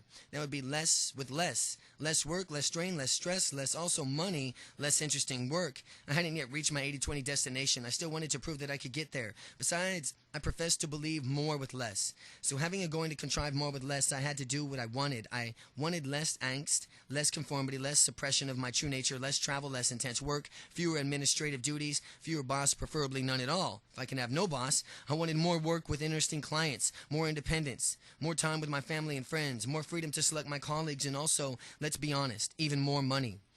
To state my desires was to answer them. In spelling out what's more with less I wanted, the 80-20 route rapidly became clear. To state my desires was to answer them. I'm spelling out what more and less I wanted. The 80-20 route rapidly became clear. The only way I can get more with less, and the exact way I wanted, was to start my own firm. And yet this isn't quite true. On thinking deeper, I realized that I didn't want the administrative responsibility of having Koch & Co., nor did I think about I had a full set of skills to found a truly preeminent to the firm. I think I had the full set of skills and found a truly preeminent firm. The ideal 80-20 route for me was to co-found a firm with two other partners whose 20% spikes exactly complemented mine. I firmly believe that the most ambitious destination and route can also be the easiest, if they precisely matched your strengths. In working at Bain & Co., I successfully corrected my weaknesses, but really, I only papered over the most evident cracks. Correcting our weaknesses, the most became the mediocre. If we hone our new super strengths, 80% spikes insist on behaving that is authentic and true to our inner selves. Remember our 20% spikes. It's unreasonable demands more with less, and the sky's the limit. Step 3, 80-20 action. What is 80-20 action and how does it differ from actions we normally take in life? There are 3 liberating differences. 80-20 action. Bullet 1. 80-20 action is dictating by your own uniqueness. 80-20 destination and 80-20 route. 80-20 actions focuses on very few actions that are proven to give you great majority of the happiness and fulfillment. Less is more. 80-20 actions involves less total action and greater total results. More with less. Once I had decided 80-20 destinations to be successful management consultants, 80-20 route to start from a new firm with 2 partners, 80-20 actions was obvious. There was only 2 actions necessary to find the partners and start the firm. Once I made my destination, all other actions was taking every day was a trivial many, minding many partners and starting the firm because of vital few. Though it wasn't clear how I was going to take these 2 actions, they were all I really thought and cared about. Here's the eerie thing. 2 months after I made my decision I'd start not taking the 80-20 action, I couldn't decide which of my colleagues to approach about starting a competing firm. And wrong would move fast, and wrong move could find me out of a job. Then a chance intervened. I called in Ian Fisher, a colleague and a friend, about our current project. And the end of the call, he let something slip. There's something weird going on with Jim and Ian, 2 of the other junior partners. We can't really speak about it, but they made a sudden trip to Boston, Bain & Co.'s headquarters. What's going on, Ian? I can't tell you, Richard, but it's really strange and it's really bad. What do you mean you can't tell me? We're close colleagues and it's come to that? I'm your boss. Bill Bain made me swear not to tell anyone. Me taking a wild guess. Have they resigned? Silence after a long pause. You said that I didn't. Jim Lawrence's phone rang and rang. Evans' phone was off the hook. I jumped on my bicycle and rode along with Thames' towpath to his home in Kew. I found they holed up together, shell-shocked after a traumatic encounter with Bill Bain. Were they going to start a new firm? Yes. Could I be their partner? Maybe. Yes. Chances had taken from my 80-20 action for me, or had it. There's a marvelous sentence in Pablo Coelho's fable, The Alchemist. When you want something, all the universe conspires in helping you achieve it. When you want something, all the universe conspires in helping you achieve it. I think that's right. When you're clear about the 80-20 destination, the 80-20 route, and the chances events of giving your plans mighty shoves in the right direction. But the key phrase is when you know your destiny. You need to know when you know your destiny. If you had known the 80-20 destination, the 80-20 route, I would have impressed Ian Fisher about the cryptic remarks. I probably wouldn't have guessed what had happened, and I wouldn't have apparently impulsively jumped on my bike. I was a long ride, and I had other plans, of course, that morning, but I still had to take action. But actions are easier, and you've narrowed down the field of why you're obsessed with what is right for you. Action doesn't always have to be pre-planned. Desire does have to be pre-planned. Being open of a chance of events, of interpreting and exploiting them properly as part of the 80-20 way. Ultimately, if you don't take the few 80-20 actions of your life won't be transformed. If you don't take them, they can multiply happiness out of all proportions to an effort. Make the most of your difference. Nobody else can. Focus on the best of yourself so that less is more. Find the route of transforming your life so that you get more results and less worry and less effort. The act of being open to a great luck to that universe will try to bestow onto you. When you discover and select the authentic parts of yourself and make them work smoothly and easily, you'll be uniquely, highly valuable, and yes, very happy too. Chapter 5. Enjoy work and success. It's true, hard work never killed anyone, but I figure, why take the chance? Ronald Reagan. Remember the Woody Allen movie, The Purple Rose of Cairo? Mia Farrow is sitting on the audience watching her favorite film. Suddenly the actor Jeff Daniels, bored with recitement of the same lines time and again, jumps in front of the movie into a cinema. He snatches Mia Farrow off, unleashing a fabulous love affair. There, I think, lies the secret of success. I don't mean grabbing Mia Farrow. I mean the ability to switch between ordinary life as it could be into life it could be. I mean having an idea or a fantasy or a passion and acting on it. Stepping out of a life of duty where everything runs as predictable lines dictated by other people into a life created by your own imagination. Jump into a life created by your own imagination. For our ability to move between this world and the world that is for the world of our own minds, thinking, imagining, creating, and enjoying. Other animals can work hard, and only humans can think hard. Other animals are programmed by evolution. People are too, but we can also program ourselves and change the world we find into a world we prefer. The whole edifice of the modern civilization rests on the drudgery, muscle power, repetition of long hours of work, but on insight, inspiration, inventness, originality, and enterprise, on moving between where we are now in the real world and where the world we dream up will be in our minds, and then make that real. What is true for humanity as a whole is also true for individuals. The most successful people can change the world not only through sweat and tears, but through ideas and passion. It is not a matter of hard work of time for a matter of the job. It's having a different view, an original idea, something that expresses their individuality and creativeness. Success comes from thinking that they're acting on those thoughts. So if you believe that your hard work you believe you have to do hard work and do unpleasant things to be successful, then think again. Do you imagine that Bill Gates, former colleague, dropout founder of Microsoft, became the world's richest man through hard graft? Do you think that the Warren Buffett, the master and investor, the world's second richest person, works very hard? What about the media mongols Oprah Winfrey, Rupert Murdoch? What's different about them? Devotion to hard slog or great new ideas? What about Ronald Reagan, John F. Kennedy, Winston Churchill, Albert Einstein, Charles Darwin, William Shakespeare, Christopher Columbus, Jesus Christ? These giants weren't chained to their desk. They weren't chained to their desk. What they all did was spend their time from what mattered to them on a few essentials from where they exerted leadership. In little or no time, they had the mass of trivia occupying their hard work contemporaries. There is a difficult way to process, and there's a difficult way to success, and there's an easier way. The difficult way is to study hard for a long time and work hard 60 hours or more a week for several decades, worrying about the impression you're giving, and claw your way to the top of an organizational pyramid. Sacrifice a pleasant life, now in hope for much more of a pleasant future life. Try to do extraordinary things at an extraordinary cost to get extraordinary results. The 80-20 way is easier. It's open to everyone, including those who are far behind in education and career stakes. Make a greater mental leap. Dissociate effort from reward. Focus on the outcomes that you want and find it easier for a way for you to achieve them with least effort, least sacrifice, most pleasure. Concentrate on what produces extraordinary results without extraordinary effort. Be efficient but relaxed. First think results. Get them with least energy. Bullet 1.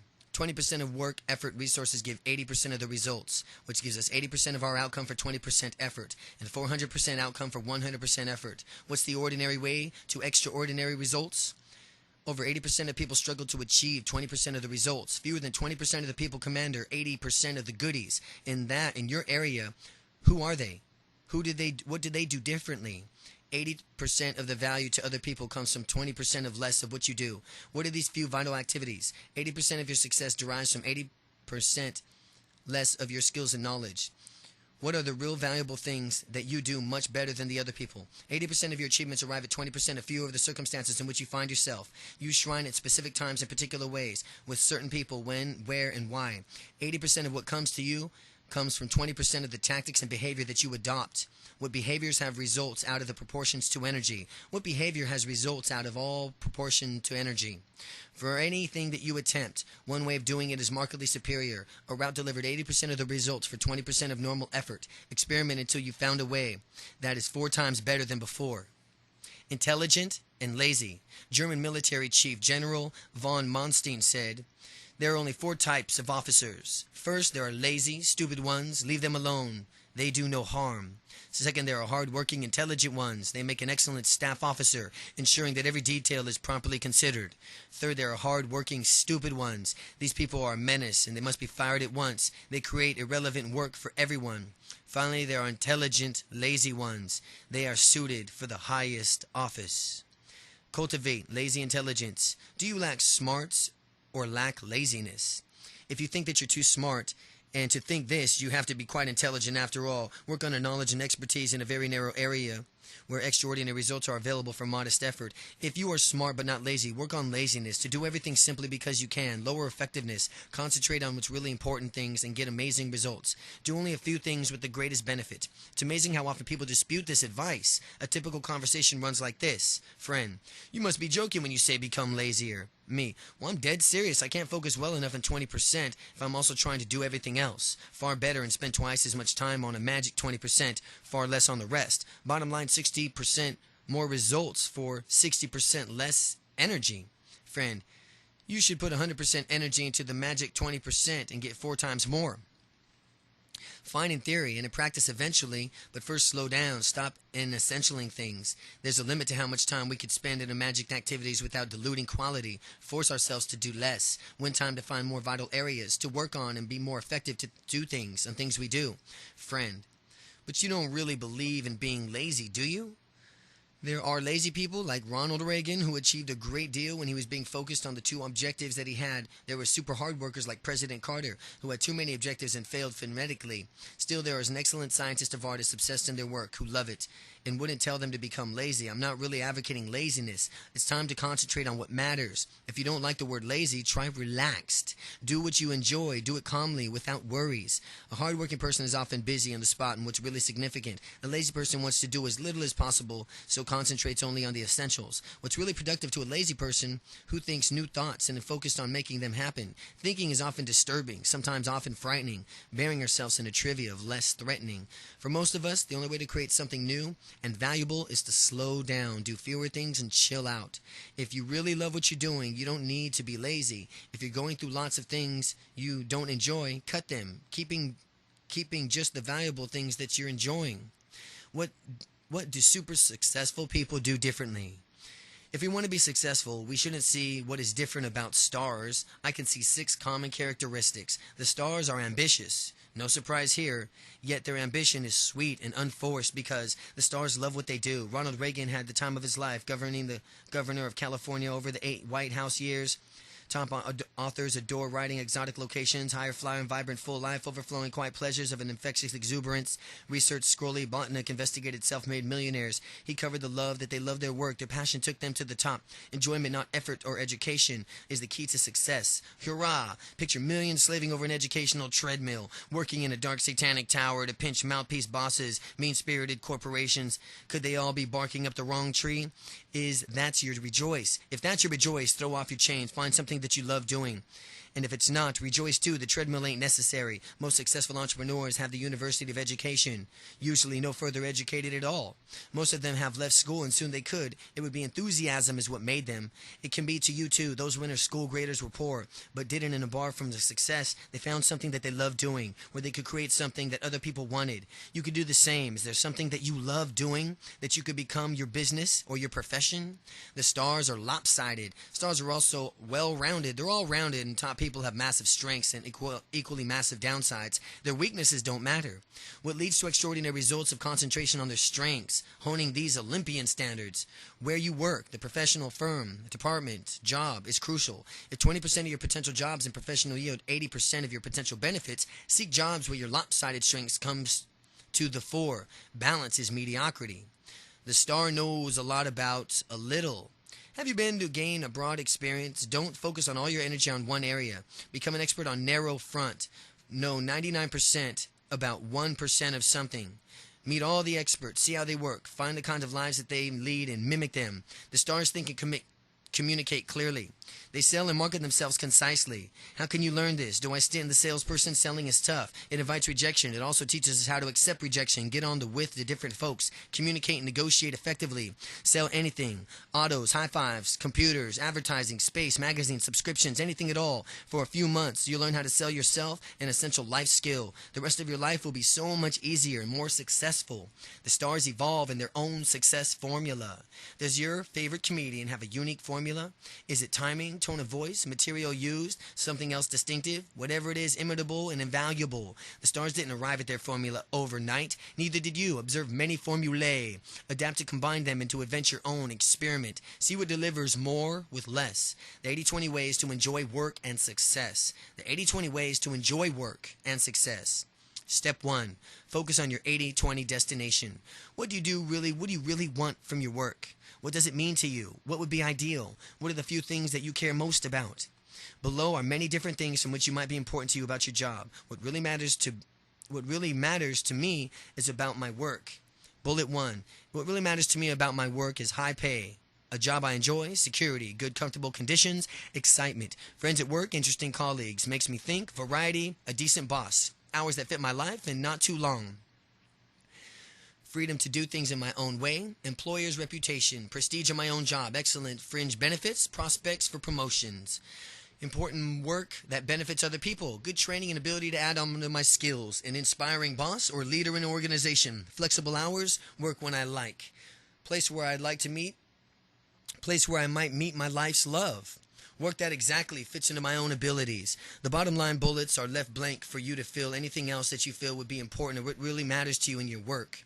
Tick all the bullets from which matter to you. Remember the bullets of what matters to you. Now remember the need to focus on less is more. Pick the 1 or 2 or the 3 ideally just for one point that matters the most of your happiness. Your choice points towards the 80-20 destination for work. It can be more specific. I want to be a movie director. I want to be a nurse. I want to be a management consultant, and so on, and so the better.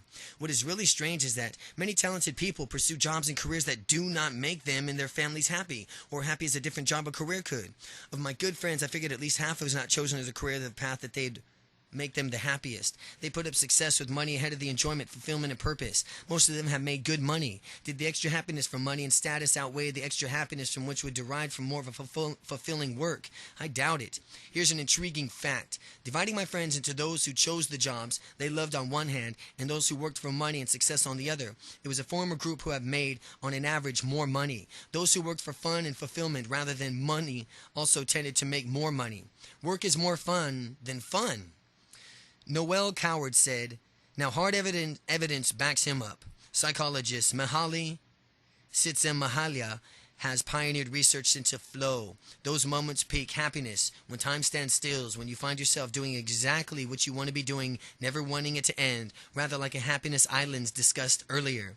He says, Americans derive much more flow from a work from which is a leisure time. Flow derives from the sense of personal mastery and active achievement. Work is matched to our strengths that leads to our clear and positive results, giving enormous satisfaction. Success is not and should not be seen as desperate process of piling up wealth and conspicuous consumption of material goods in order to impress other people. This is the game from which nobody except perhaps Bill Gates for a limited time can win. A millionaire, conspicuously consumption of a dwarfed by billionaires, setting off never-ending chains of competition and envies that destroys our balance of benevolence and drains our energy, and is far more removed than anyone's authentic needs and desires. In success, as in everything else, and less is more, quality is more valuable than quality. Quality is more valuable than quantity. Giving more is satisfying the consuming. Abundant time triumphs abundance good. Serenity is better than striving. And love giving generates love received. When all we want to do deep down is abundant time, is security, is an affection, peace, tranquility, spiritual awareness, self-confidence, in a sense in which we're expressing ourselves and creating things that we love of great value for other people. True success is being able to spend our time and how we want, fulfilling our uniqueness, talent, being valuable to people we love and value, and being loved. It's very clear, therefore, from what success means to you that you seek that, not the world's definition of success, a tawdry, second-handed concept of everyone else's professes to believe, but nobody actually experiences it or enjoys it. You don't always have to change your job to enjoy it more. Maybe you can simply change the way that you do it. My barber and my tennis coach tell me that their lives ask me about mine. I get free therapy with every haircut and tennis lesson. They enjoy their work more this way. My mother, who used to be a nurse, was just in a hospital for a week. She remarked how much more nurses today chat to their patients and talk to their families, involving them with restoring their patients to health. Could you do something to add meaning to the value of your job? In this idea, we can enjoy work just by a pie in the sky. Not everyone agrees that they can enjoy their work. My friend Bruce complains about his work. He took me to task when I said, "Get a job you like." Get a job you like? As far as I'm concerned, he said, what you say is a pie in the sky. I don't like my job, but at least it's permanent and secure, which is a lot these days. I don't think they understand how tough it is to today's workplace, especially for those of us without qualifications. Haven't you heard about this casualization? All the permanent jobs are being replaced by contracts and casual positions. I'm just hoping to hang out on my job. That's the peak of my ambition. The idea of having a career I love is just a big pipe dream. Well, let's look at it this way, I countered. 100 years ago, work was grim and tedious. Nobody stopped to ask whether they could enjoy it or not, but today's millions, people reveal and revel in their work, and more that they love it, the more successful they are. But why don't you do the same? Finding a job that you enjoy may be hard and take a long time, I added, but it's also, of course, it's always possible to every single person. I know who has already tried to find a job, who has loved to manage it. Eventually, almost nothing you could do. Bruce will affect your happiness for your whole life more than finding a job you like. It's worth using all your effort to an imagination on this. How can you say that How could you say that you can always get a nice job, Bruce said, and unemployment shooting up and good jobs are like this or like gold dust? Well, I said, that's true. But even the high unemployment, there's always jobs, there's always hope. Why not make a list job of that you know would be suspect you'd enjoy? Spend a lot of time in that. Make a really long list, whether or not you think you could create your own job. Have lots of acquaintances who've been through this sequence. First they fired on retirement, and then the job they dislike eventually created their own job, and they like, either persuading someone else to employ them or through self-employment out of desperation, really, as they'd zero chance of a normal job. Either they'd make a go for the job that doesn't work, but they'd make it their second job and third try, and they'd make it on their second or third try. They nearly always end up relishing in their new work, often makes a small fortune too. Isn't it better to go through the process without being fired and when you're still quite young? Maybe Bruce said, but the jobs I'd like have hundreds of better qualified people going for them. It's true, I said. You're competing against many people for a great job, but motivation matters hugely. Whether you really want your job or not shows through more than people imagine. There could be 20% unemployment in a category, yet someone is 100% more motivated. They get the job or a similar one sooner or later. Many friends have jobs that they don't like because they're secure and they get paid well, and they get pressure from their wives, husband or partner, parents or peers or teachers and other friends who have moved jobs like that and pay less well and found some way of dealing with the money. By downscaling their spending, having two or more workers in the family, or using savings, they generate happiness, and what they and their families are happier, right? And they think that they and their families are happier right away. None of them regretted it after a time. Many made more money too. Step 2. Find your 80-20 route. Chapter 6. Unmask the mystery of money. The greatest force in the world, compound interest. Albert Einstein, a famous financier, advised, spoke to the money management class about a great book, The Richest Man in Babylon by Paul Gleason. There's really one message in this book, the financial guru said, and it's still true today. To have no future financial worries, all you need to do is to save and invest 10% of your income for long-term growth.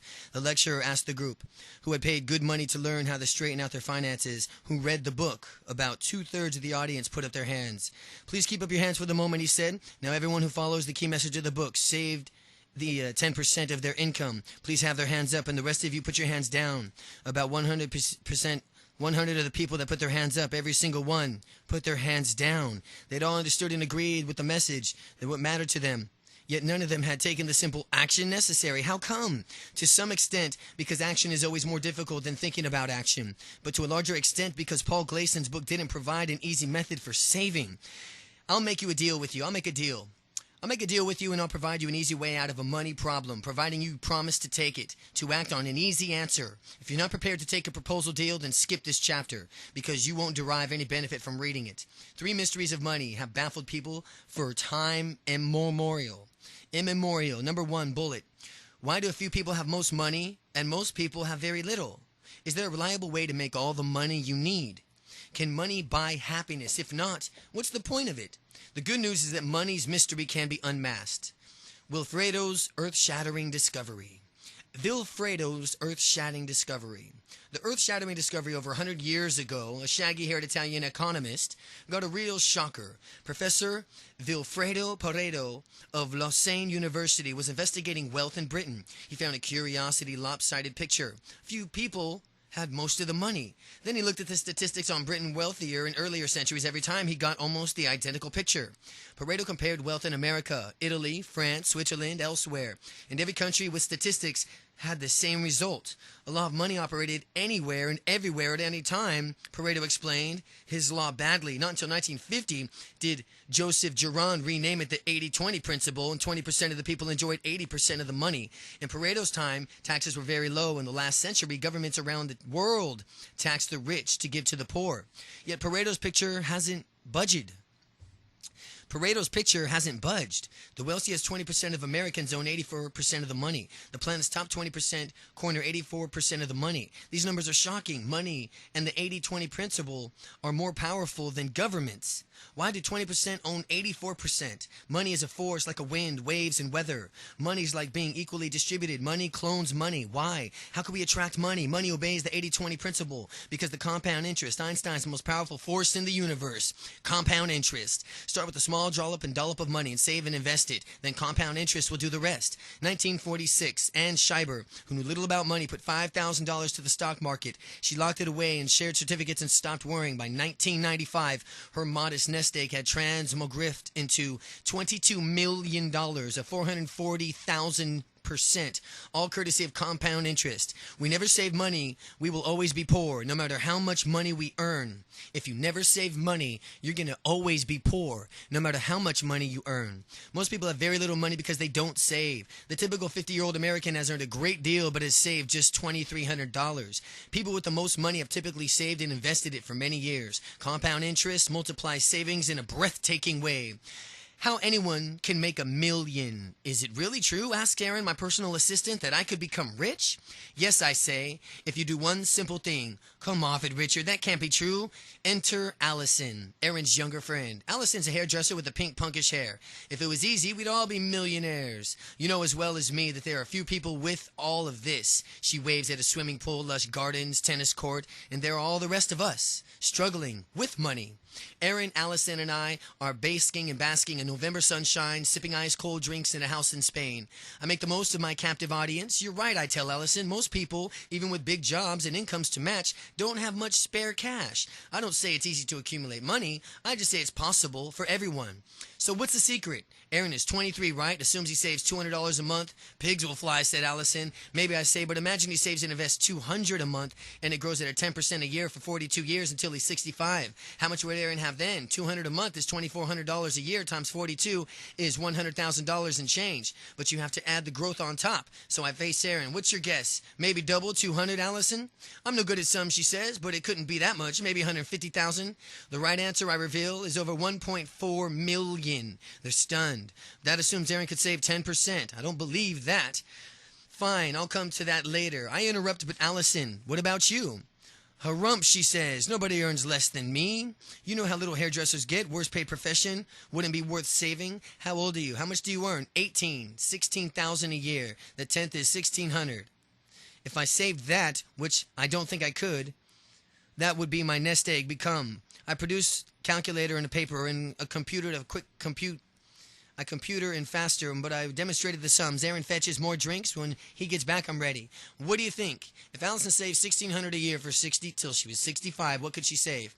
Aaron grabs a calculator. 16 times 47 years equals $75,000. He multiplies that by 5. He estimates for a compound interest of $400,000.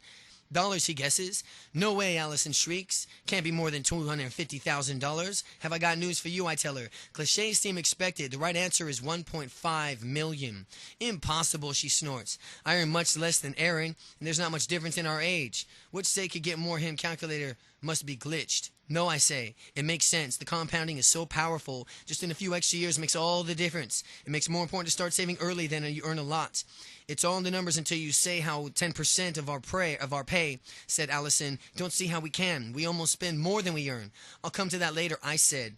And I will. But first, should we care about money? Can money buy happiness? Yes, if you're poor. Money's better than poverty, Woody Allen quipped. Woody Allen quipped, if only for financial reasons, if we were starving or homeless, money can bring a better life. But beyond a certain point, a surprisingly low point, more money doesn't deliver more happiness. A study of tens of thousands of people in the 29 countries' comparative age, lives, satisfaction in each country with an average purchasing power, see figure 9. It showed that in poor countries, purchasing power and life satisfaction are clearly related, yet once countries and a half rich of America, there's absolutely no relationship between money and happiness. Figure 9, life satisfaction and purchasing power in 29 countries. Looking within individual countries bears this out. Very poor Americans are less happy, but otherwise money does not affect happiness.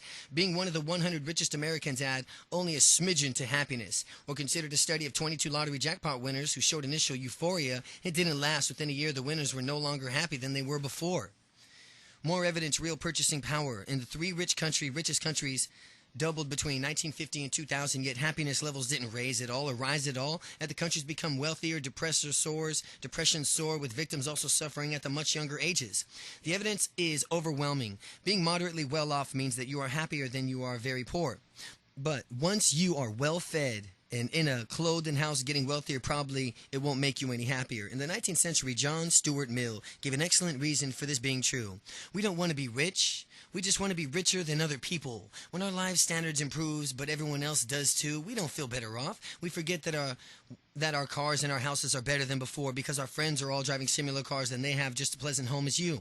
Right now, I'm living in South Africa. Here I feel rich. In a European American, I don't feel my feelings has nothing to do with how well I feel or how well I am off, but everything to do with how well off other people are. Living standards are much lower in South Africa, so I feel wealthy. There's also the pain and hassle of making money. On April 8th, 1991, Time magazine's cover story highlighted the price paid for successful careers.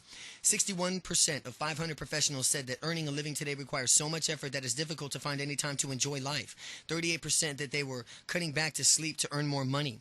69% they'd had to slow down to live more relaxed lives, and 19% wanted a more exciting, faster-paced life. 56% wanted to find more time for personal interests and hobbies. 89% said it was more important to them to spend more time with their families or something that their careers made difficult. How are you doing now? How many of us fled that rat race? Nah, we're still chasing more money than more and more time. The average working American now works 2,000 hours a year.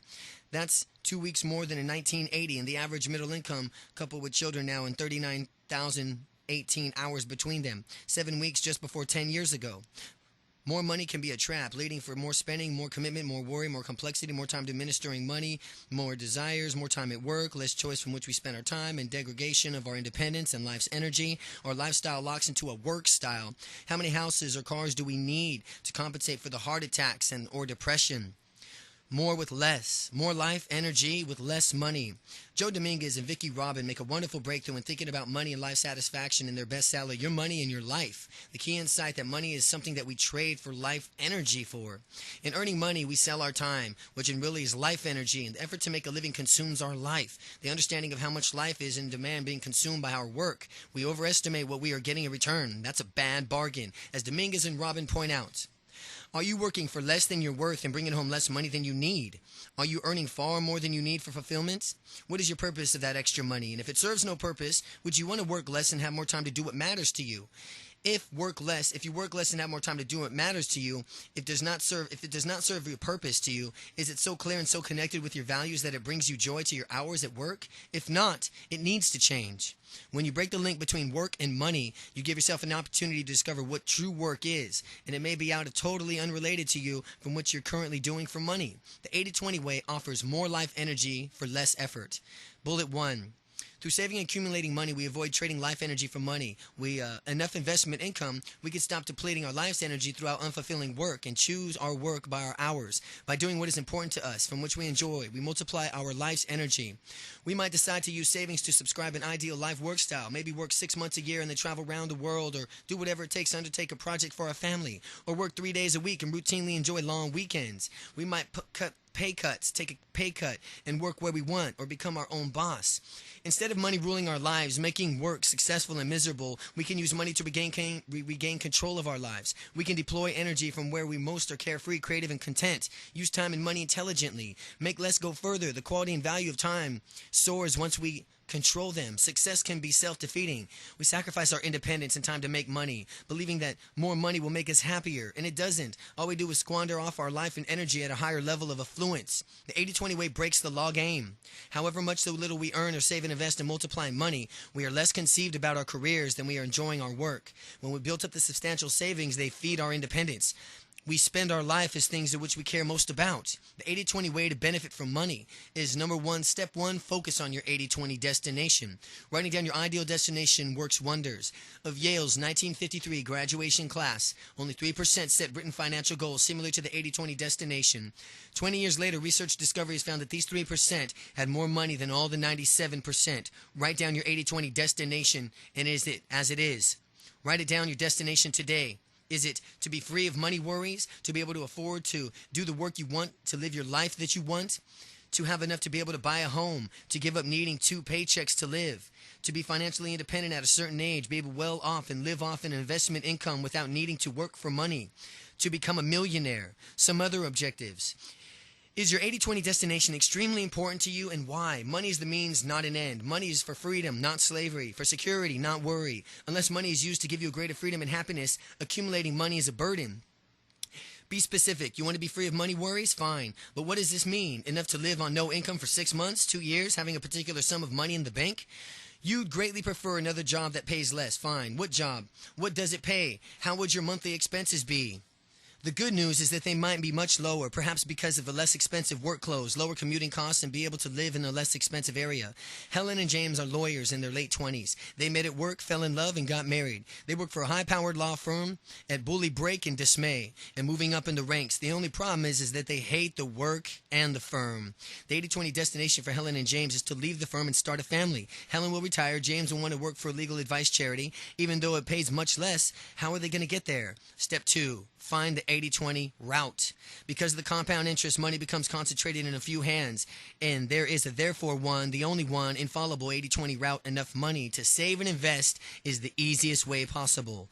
There are many difficult ways to save. Budget is one. Budgeting doesn't work because unexpected expenses may always blow off your course. Happily, there's an easy 80-20 route to savings. Aaron tells the secret of easy savings. I like the idea of making some money, Aaron tells Ellison, not to become a millionaire, but to have a deposit to buy a home of my own. That's the 80-20 destination, Richard calls it. It's where I want to go. But then I thought, how can I possibly save? Mom, I can never save. Neither could I. Last year, Richard told me to save. I really tried, but the end of the month was still nothing left. So how could I save? And Richard said, well, there's an answer to that too.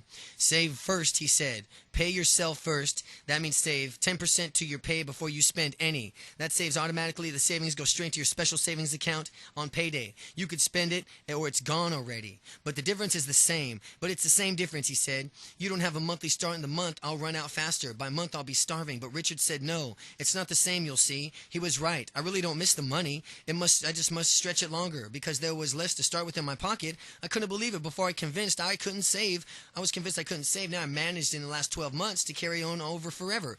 Honestly, Allison, I could do it. Anyone could. They don't see the money just as like they were taxed before more, you earned less. Helen and James decided to stay in bulky break and destin and save and invest 10% of their pay by automatically having it deducted and accumulating enough to eventually live their dreams. How long will it take? Together, Helen and James earn $6,500 a month. After $4,000 currently, they spend it all. They have no savings. They calculated if they moved into a cheaper area near James' legal charity, they would live on $2,500 a month. Even a planned charity, even with a planned baby, the charity can only afford to pay James $2,600 a month. After that, about $2,000, so they need $500 investment income a month, $6,000 a year to plug the gap. They plan to buy an apartment for $60,000 and rent it. After repairs, maintenance, and tax, they make $6,000 a year, so they need $60,000 savings to change their lives. 10% of their annual pay is $7,800. If they invest the money 10%, that's $66,000 within 6 years. If then at a 5% within a tax-exempt plan, they'll accumulate nearly $67,000 by year 7. The basic 80-20 route to making the money you need. Save and invest 10% of your income before you receive it, having it automatically channeled into a savings account. Do this as early as you can in life, which means now. Frankly, this is 95% of advice that anyone needs. This is the easy way for you to end your money's worries. No other way to remotely is such as powerful as that. Refinement to the basic 80-20 route. Can you reach your destination faster? An advertisement. Guaranteed investment, 100% safe, pays between 12 and 20%. Income is tax-free, no fees or charges, no minimum amount. You could start with $1. All you have to do is pay off the total amount on your credit card. No investment is a good paying off your credit card debt. The next best investment is to retire all of your debt. Start with the most expensive, even in the mortgage. Property bonds, interest rates are now very low. It's almost impossible to find an investment as attractive as paying off your mortgage when you have the savings to do so. Cut up your credit cards. Be spound and spendless. Need a card? Get a debit card so you can only spend what you have in the bank. Be more selective in buying things. Only spend money on the items from which really make you happy. Spend less than 20%. It gives you 80% of pleasure and less on the rest. Ask yourself, do I really enjoy this item I'm spending my money on? Is it really 20% of the items giving me 80% of the satisfaction I'm spending? If not, cut it out. You'll have more money, and the best 20% of spending is more life's energy too. You don't need to spend so much time earning. Go for cheaper items that deliver most of the benefit. 2-year-old may be a 95% of a beneficial as a new car at just 60% of the cost. Secondhand furniture may also be 20% of the new price. With spare cash, buy assets that promise income to increase in value. For example, any sort of land or property, art or collectible item. Pick up anything that delights you and appreciates. Save half of any pay raise. Increase your automatical saving before it hits your bank account. Spring clean each year. Get rid of the clutter. Give away small items and sell the valuable ones and invest the proceeds. Draw a wall chart for your monthly income and expenses. It'll encourage you to cut expenses and augment income. See Figure 10 overlay for an example. Prepare a wall chart for your monthly income, expenses, and investment income. With a projection of income, you will meet your monthly expenses. This is Financial Independence Day. You're no longer dependent on your job for a living. Figure 11 overleaf is an illustration. Cut one item of spending. Give money away. Not only as you like to give to a great pleasure, but also mysteriously, it often increases your income. Cut one item of spending and give the money away. Not only is this likely to give you a greater pleasure, but also mysteriously, it often increases your income. Figure 10, Elizabeth's wall chart of monthly income and expenses. Her money on the left going bottom to the top, money per month, and then to the bottom left to right is the time. Cover your expenses and your income, and make sure that at the end of the month you have more income than your expenses. Figure 11, Donna's financial independence wall chart. On the top from the left, from the bottom to the top, it's money per month. And then at the bottom left to right, it's your time. And you have to go over your monthly income, your monthly expenses, your investment income, and your projections, and compare what you have today from your Independence Day. It's compound interest different from investment. Compound interest is hugely powerful, but only works for once you've saved and invested in a high-interest savings account or an investment like bonds, property, or other assets that would likely appreciate. Be careful with bank accounts. Banks often rip off unwary customers. Many so-called high-interest accounts are anything but. What rate or investment return is realistic? My example assumes 5 or 10% annually. Investment returns to the words of caution. However, first, you must try to avoid tax. Most countries have special tax-free accounts for small savers and investors, but the most be careful to put your investments in these accounts. Second, we're at a time when inflation and interest rates may be places are over the last 50-year lows. This makes it necessary to shop around. Even if you got a 5% return, the highest bank accounts may pay only 3 to 4%. Other forms of low-risk investments may be necessary. Where should you invest? The basic objective is to make at least 5% long-term annual at minimum risks. First, pay off all your debt. Invest at a risk-free savings account if they pay interest at a 5% or greater. It may be able to invest in bonds, government, or company debts, or company debt that yields pay interest more than 5%. Long-term direct investment is suitable property. Maybe at your home is attractive. Long-run property prices, really the price of a land beneath the property, have risen above 8% a year. The supply of land is fixed, yet demand tends to rise, driven to demand for larger houses, second houses, falling number of people per household. Where population and wealth are increasing, for example, most attractive in warm parts of the United States or Southern Europe are expanding cities anywhere. Land is a good long-term bet. Be chary of stock market. It may fall and fall, but if you have enough money to invest, consider a market-neutral hedge fund. One not affected by general stock market fluctuations. Hedge funds may be lower risk and more attractive than traditional mutual funds, which depends on rising stock markets. Mutual funds depend on rising stock markets. Market-neutral hedge funds are not affected by the market fluctuations. Shun anything. Shares, properties are the best hot trend with a recent sharp appreciation. Bubbles burst. Wait until prices fall and then stabilize. Never buy in a market that is rising or falling. In a short term, stick a safe investment even if you can only get 5%. Should you start in your own business? Most millionaires become rich by starting a venture. Be aware. Be aware only in the 20 new businesses succeed. Only 20 new businesses succeed out of 100. Probably 99% of payoffs come from 1% of the new ventures. Will you really be lucky in the 1%? Only invest in a new venture from which always has a savings fallback on. Don't risk losing everything, and if you won't sleep at night, don't invest. Become mega rich probably won't make you happy anyway. It's a very bad gamble. If you're passionate about starting your own business, wait until you have the cash to afford to lose, or go into a low-risk venture that requires little capital. For example, a stall in the neighborhood market, a service business like mowing lawns or cleaning cars, or delivery service using your own car. Step 3. Take the 80-20 action now. You're at the crossroads. You can go ahead and instruct your bank to deduct 10% of your monthly income and put into your savings account. You could then look forward towards life without money worries to your 80-20 destination. Or you can do nothing. Go ahead and do it now. It takes 5 minutes to arrange the benefit for the rest of your life. Will be enormous. Make friends with money, boost your life's energy immeasurably. Imagine you freed yourself from money worries, perhaps even an accumulated small fortune. How is it going to make you happier? How far will your newfound riches deepen the improvement of your friendships and relationships between which you're about to see? Add the most joy in life. Money and material preoccupations pale into the background from which we create an experience, the bonds of true love and affection.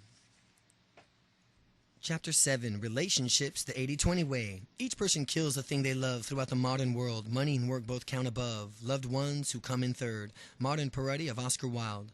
The project was going brilliantly from absolutely nothing. Developer had created paradise on earth. Cornucopia, a lush garden, flowering streams, palm trees, trees of every imaginable fruit, exotic birds, dogs, cats, horses, donkeys, even a troop of tame monkeys. Multicolored mountains framed the garden. In this distance, Adam could glimpse a blue sea. After taking possession, he meandered through the grounds, greeting the animals, giving them names, tasting the fruit, alternating between warm sunshine and the shades of trees. For the first time in his life, he felt totally secure, relaxed, and happy. He had made it. The developer popped round of a cup of coffee the next morning. Do you like it? He asked. Yes, Adam said. It's fabulous. He really have done a fantastic job. The villa and the courtyard are perfect. The gardens are gorgeous, yet I have the feeling that something's missing. Can't quite put my finger on it, though. Ah, said the developer. I was thinking about it last night. You're absolutely correct. And I can put it right.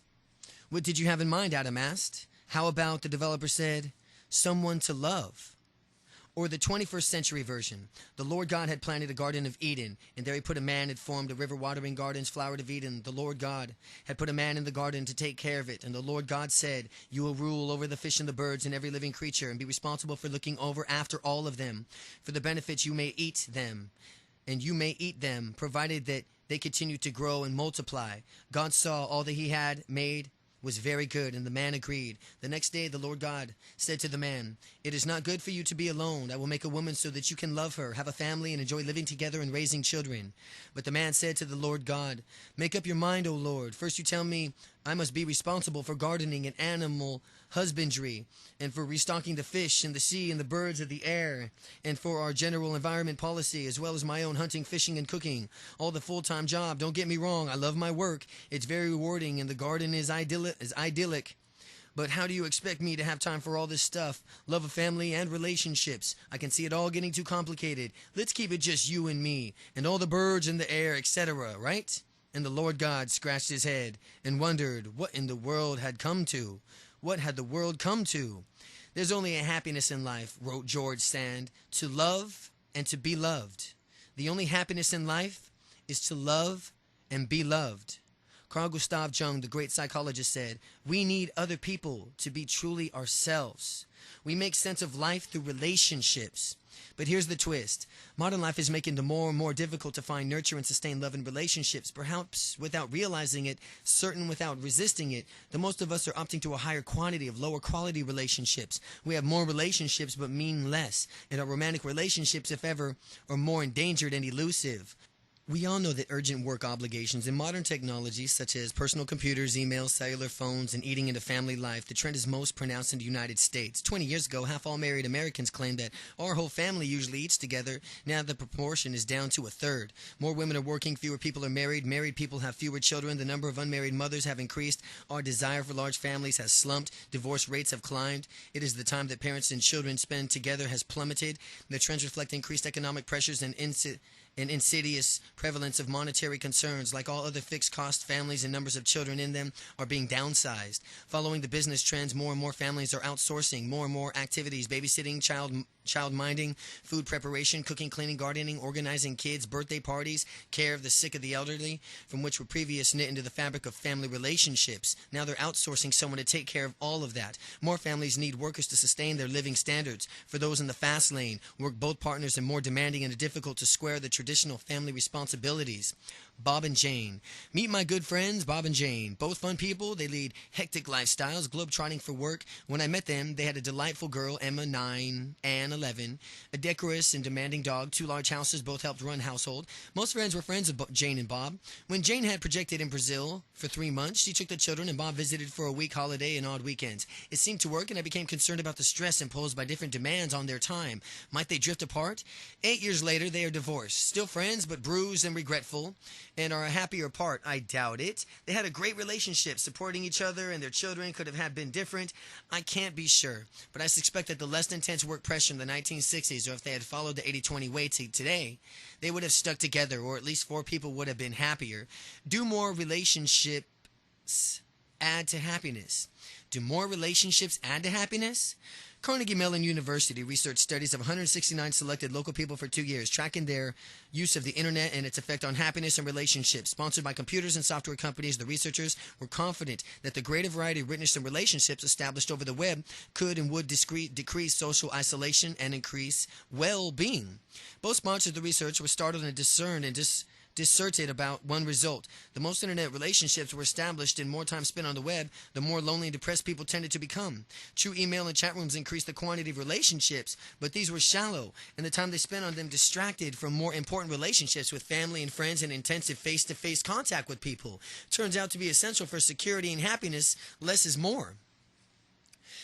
The trend towards more but less rich relationships is more acute for apparent winners today. Money rich but time poor, and great believers in the market, but buy relationships there.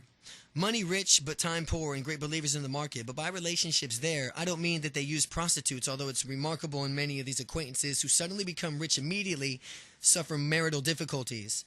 Not entirely unrelated to the strings of affairs. With more money, they want more relationships, not realizing that more is less.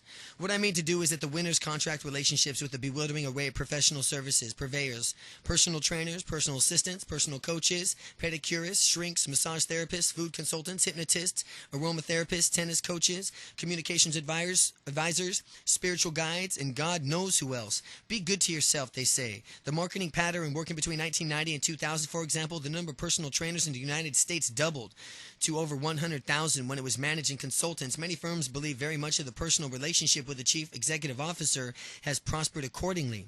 Successful people may have little time for life at home, but they buy attention bite-sized chunks conveniently packed into what fits an executive agenda. The army of household assistants take care of the family, while the personal services providers pamper the breadwinners. It's all a ghastly mistake. Certainly each professional service provides something of value, but more is less. These commercial relationships substitute for a primary relationship that is essential for happiness. The professionals win. Everyone else loses. Why is more affluence not translated into more happiness? Why does prosperity corrode personal and social relationships? It's not the wealth itself. All other things being equal, increased comfort, health care, and knowledge should raise human freedom and security, and perhaps also generosity. It's down to a way in which we think and act. We're becoming utterly transfixed by one obsession: more with more. We want more money, more goods, more friends, more relationships, more sex, more attention, more comfort, more houses, travel, more gadgets, public acknowledgement. We're prepared to pay dearly for these aspirations. We would more and more spend more and more time for more attention, more energy, and frankly more of our souls and ourselves to work to invest to pay the more stuff. Yet the economy works well because it follows a different principle, that of more with less. Economic life is a constant quest for more with less, better, faster, and yet cheaper goods and services. Less is made more. Human happiness, like true personal success, is immutable, driven by the same laws: less is more and more with less. There's an unavoidable trade-off between quality and quantity. More means worse, and only by focusing on what's genuinely important to us. The few people, relationships, activities, and causes which we really care about, that we become centered, authentic, and powerful, loving and loved. There is no other way. The only way to enjoy more with less in relationships and life is plain. Create more with less in work life, gaining more money and enjoyment with less time, without eating into your family's personal life. Gain more with less by saving so that sooner or later you'll have an investment income to pay for the lifestyle you want and not depend on an ultra-demanding job. Focus on less is more, which is important for your happiness, satisfying work, and a sense of personal purpose. And above all, few high-quality relationships which require and will amplify and amply repay unstinting time and emotional commitment. Quality versus quantity. Almost certainly, 80% of the satisfaction from relationships flows from 20% of few of the relationships. Good news. We can focus attention on a few key relationships. We don't have to worry about the unimportant relationships. Action to high happiness. Put most time, energy, and attention, creativity, and imagination into few most important relationships. Ask what proportion of which effort goes into the most important relationships. The few that deliver most of your satisfaction. Probably these 20% of key relationships take more than 20% of an energy to devote to the relationships. How much more? 40%, 60%, unless you're devoting at least 80% of your relationship energy to the 20% of your key relationships, you can increase your happiness by doing so. Good news. Satisfaction could soar even within increasing your total amount of relationship energy. Simply by focusing energy on key relationships, action to hike happiness, redirect energy so that at least 80% of the relationship energy goes into a few key relationships. Why do telephone companies everywhere around the globe give us 7-digit phone numbers? Because we can remember a sequence of 7 numbers, but not 8 or 9. We can only care deeply about a few people unless we limit the number of people who are central to our lives. Nobody will be cared about. The ultimate trade-off between quantity and quality comes from one relationship that can be central to our happiness. With your heart, you have your energy of relationships. And how you fill your heart, you have a top relationships or other relationships. You want to take your heart from being filled mostly of other relationships, and the percentage from top relationships needs to grow. Energy to relationships, happiness to relationships, energy to relationships, happiness to relationships. So today you need to change from your energy in other relationships and put the energy into the top relationships so that tomorrow all of your energy will be in your top relationships. Someone to love. Figure 11, moving energy into key relationships. Someone to love is a recent study by psychologists Diner and Seligman found that, with only one exception, everyone in their top 10% of extremely happy people was in a romantic relationship. Another revealed the fact that 40% of married Americans say that they are extremely happy, while only 20% of Americans who have not yet married claim the same. Finding the right partner is a ticket to happiness for many people. Yet at the time, effort, and intelligence that we don't devote finding a mate is often very limited.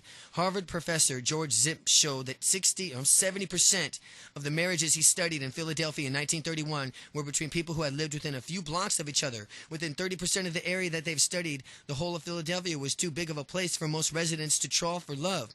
As for looking out of town, forget it.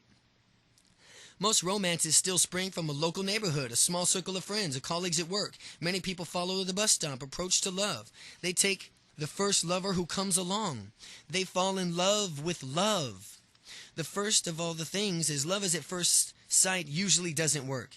Love at first sight doesn't usually work. Commitment to a life partner based on large sexual attraction and performance in bed is a poor bet as well. Sex is wonderful, but sooner or later that appeal will fall, and that appeal will pall. A long-term relationship needs more. True love, mutual admiration for each other, and excitement can move mountains to make even the most unlikely relationships work.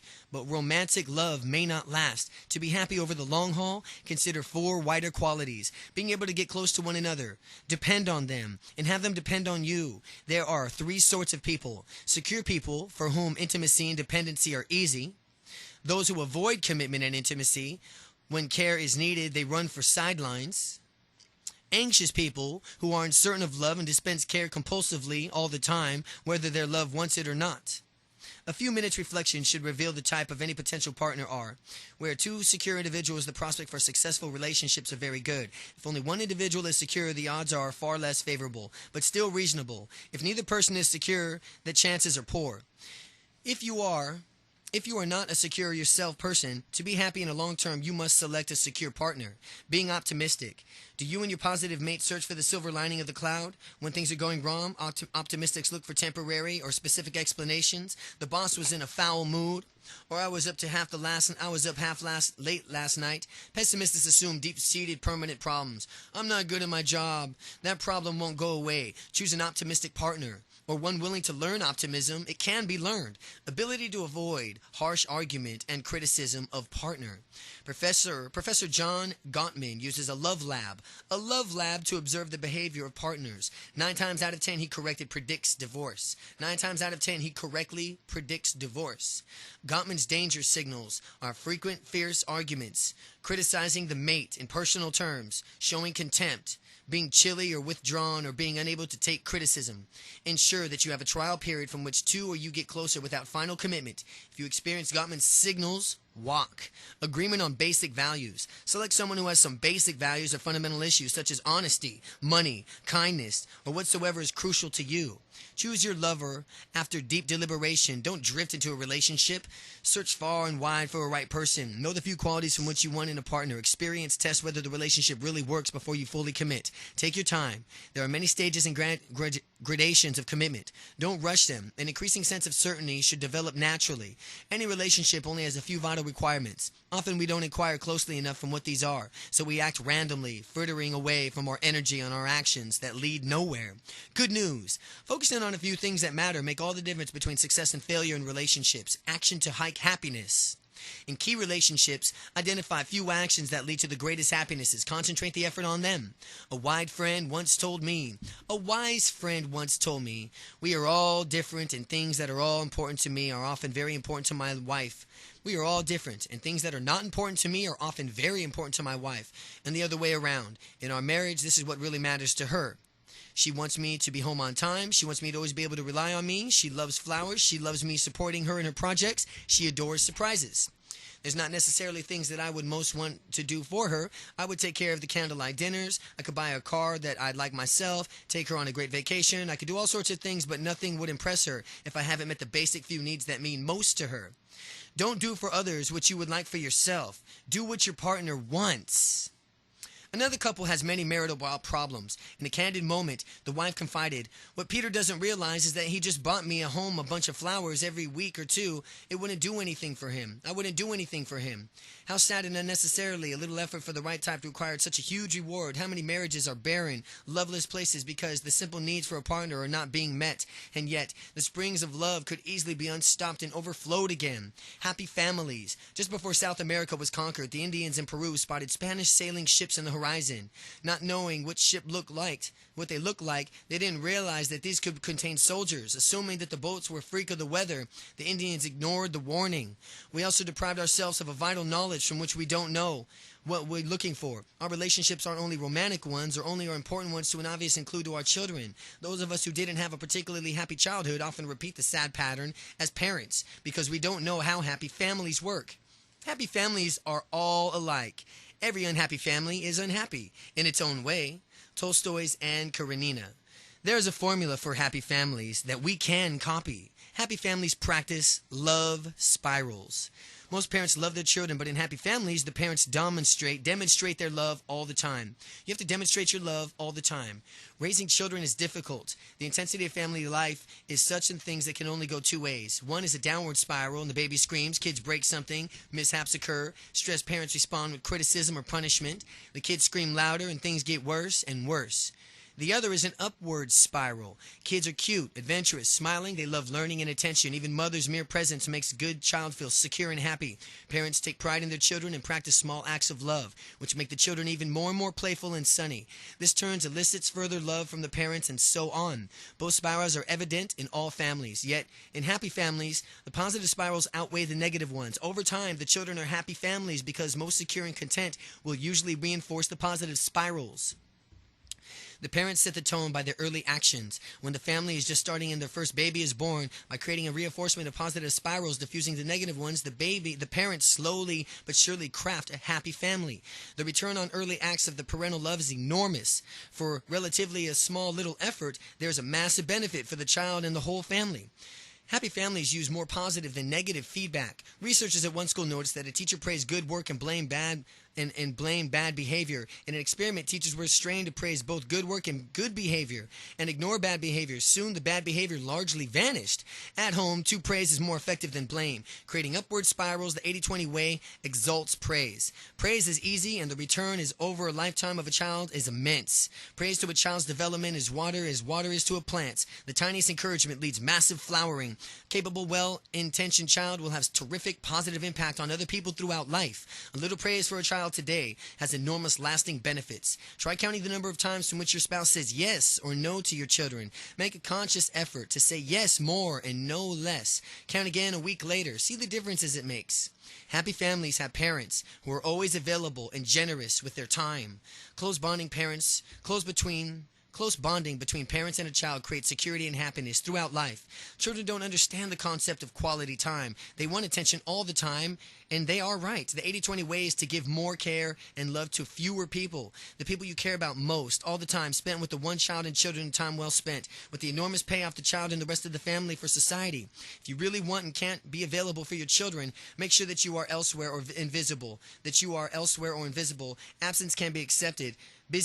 Being too busy when you are visible cannot. Happy families are united and loving parents. Children are shrewd, skilled negotiators. They love playing off one parent against the other. They find conflicting, intriguing, and sometimes empowering. At all costs, quash such games.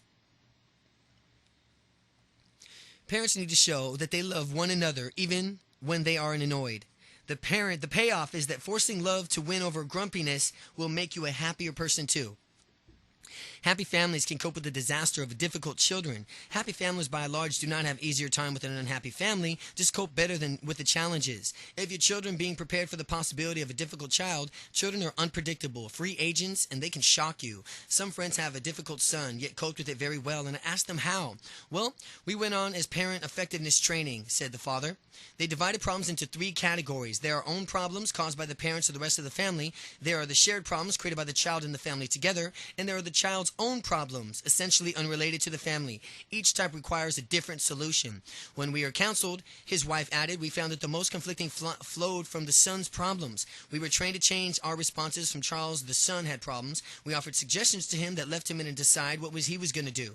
This reduced family conflict by 3/4. Our family's life became far more happier. Charles was happier because we stopped telling him what to do all the time. Happy families impose discipline but never withdraw love. Happy families impose discipline, but we don't withdraw love. Punishment works, but only when the limits of acceptable behavior are completely clear so the child knows that he or she is being punished and what he's being punished for. Withdrawing privileges for a time is safe, and it is effective. It must always be clear for the punishment is for the action and isn't for a reflection on the child's character. Remember, punishment is for his action he did, not on him or his character, but on the action he did. Whatever the child has done, never suspend warmth, affection, or love. Some very good friends learned the hard way. They have 2 boys, now in their late teens, both intelligent, charming. Over the years, however, they had major problems with Daniel, the younger child. When he was 11, Daniel stole some money and successfully for a time deflecting the blame onto an innocent schoolmate. Daniel's mother, feeling the radical action was necessary, withdrew her affection from Daniel for a month. She refused to talk to him without having anything to do with him. Her action proved disastrous. When she realized her mistake, she tried to make up for it to very close love, attention, and constructive action over the next 5 years. But Daniel, therefore, the whole family continued to have significant problems, partly caused the withdrawal of the love. Never withdraw the love for any difficult time. Punishment is not the only, nor usually the best, way of imposing discipline, but when faced in a crying, pouting, and demanding child, it's tempting to punish or give the way the kid's demands for the sake of peace. Instead, however, the child can be told that whining won't work, but a smiley face might do the trick. If from the age of 4 you reward smiley faces more than screams and pouts, guess what your child will tend to go for? Happy families share bedtime stories and best moments. The 10 to 20 minutes before a child falls asleep are the most priceless and influential. Reading a suitable story demonstrates the love and tends a child off to sleep with the store of a dreaming material. One friend's kids love their bedtime stories because dad makes up stories that include them as the key characters. You can work all the stories in advance and make an imaginative friend for your ideas. Another great idea is to ask your children, what do you like doing? What do you like doing today? If they remember all the good things, they will go to sleep in the peaceful and satisfied frame of mind. Some psychologists believe that the practice helps the innocent child again helps the inoculate children against depression by helping them remind themselves of the highlights throughout their day before they go to sleep. Given the value of this time, both the children directly and cementarily your bond with them. Make this a daily habit. Have your children go over the highlights of the day. The effort is small, but the rewards are enormous. Friends. Aside from family whose death will leave you desolated, count those people who are your key friends, the 20% who can contribute 80% of the meaning of value to you. Most people come up with 10 or fewer names, although they usually know hundreds or 200 people. My address book lists of 207 friends, which only 18 of these are truly significant to me. These friends are less than 9% of the total, yet you give me 90% of my friendship pleasure. Which and how much time you spend with your key friends and with other friends, you may be surprised. You're more likely to spend more time with your neighbor than whom you are moderately than you thought is your best friend. If they're in a distant town, you'd probably be happier or the other way around. Try to live near your best friends. In any case, see them frequently. The 80-20 way to a greater love. Step 1. Focus on the 80-20 destination. As your question in opposite sex, ask you to answer the questions. As you answer the questions of opposite, remember less is more. Be more selective and focus on the depth that truly matters to you in your life. My 80-20 destination for a greater love. Number 1, do I want and need to find a lover? Number 2, do I want to make a specific person my lover? Number 3, do I need to do things differently to be sure of keeping my lover? 4, do I want a happy family? Am I ready for commitment and actions needed to raise happy children? Number 5, do I want to see my best friends more often? Step 2. Find the 80-20 route. How can you obtain more with less? Deeper commitment and love with less angst and striving. My 80-20 route to greater love. Number 1. If I don't have a love from whom I'm fully committed, what type of person do I want to love for a long haul? I want to love for the long haul. Do I want a secure person? Do I want an optimistic person? Do I want someone who can avoid harsh personal criticism and frequent arguments? Do I want someone who agrees with my basic values? What are these? Number 2, do I know anyone I might want as my lover? Are they secure? Are they optimistic? Are they able to avoid harsh criticism and arguments? Do they share my basic values? Number 3, where am I most likely to find the right lover? What actions could I take to meet him or her? Which actions would give me the best result for any energy from which I'd enjoy most? Number 4, do I know the few things that keep my lover happy? Try asking. What are the few actions I need to take every day or every week to deliver on my lover's key needs? Number 5, can I raise a happy family? Can I practice love spirals? Can I give much more positive than negative feedback? Can I be able for my children and generous with my time? Can I be able and available for my children and generous with my time? Are my partner and I united and loving? Could I cope with disaster with difficult children and keep being loving? Can I impose standards but never withdraw love? Do I spend the last 15 minutes of each child's day with them? If I want to see my best friends more often, how am I going to arrange this? Which routes give me the best solution for at least effort and expense? Step 3, take the 80-20 action. 80-20 action for greater love. What are the 3 most important actions that I should take now? Action 1. Action 2. Action 3. Where can I take energy away from a superficial, unimportant relationship and put it into my 3 key actions? Modern norms are out of kilter with our deepest needs of love and affection. In pursuit, more and more, many societies' most successful people are putting their jobs and careers in the number of variety of relationships that they enjoy. Inevitably, most of these relationships are superficial and unsatisfying. In devoting energy to a large number of relationships and to work, they deprive themselves of a meaningful and joy that flows from a few central relationships and one love affair. In relationships, above all, less is more. Chapter 8, The Simple Good Life. The ability to simplify means to eliminate the unnecessary so that the necessary may speak. Artist Hans Hofmann. Thinking about lunch, the vacationing businessman stared at the calm blue sea. A small boat laden in a large yellow fin tuna docked near the pretty Mexican village. A lone fisherman jumped ashore. "That's a great catch," said the tourist. "How long did it take you?" "Not so long," replied the Mexican. "What, did you stay out longer and catch more fish?" "Why didn't you stay out longer and catch more fish?" "That's not enough to keep a family provided for." "What do you do with the rest of your time?" "Sleep late, fish a little, play with my children, have lunch, take a siesta with Maria, my wife, stroll into a village each evening, sip wine, play guitar, cards with my amigos. A full and rich life, senor."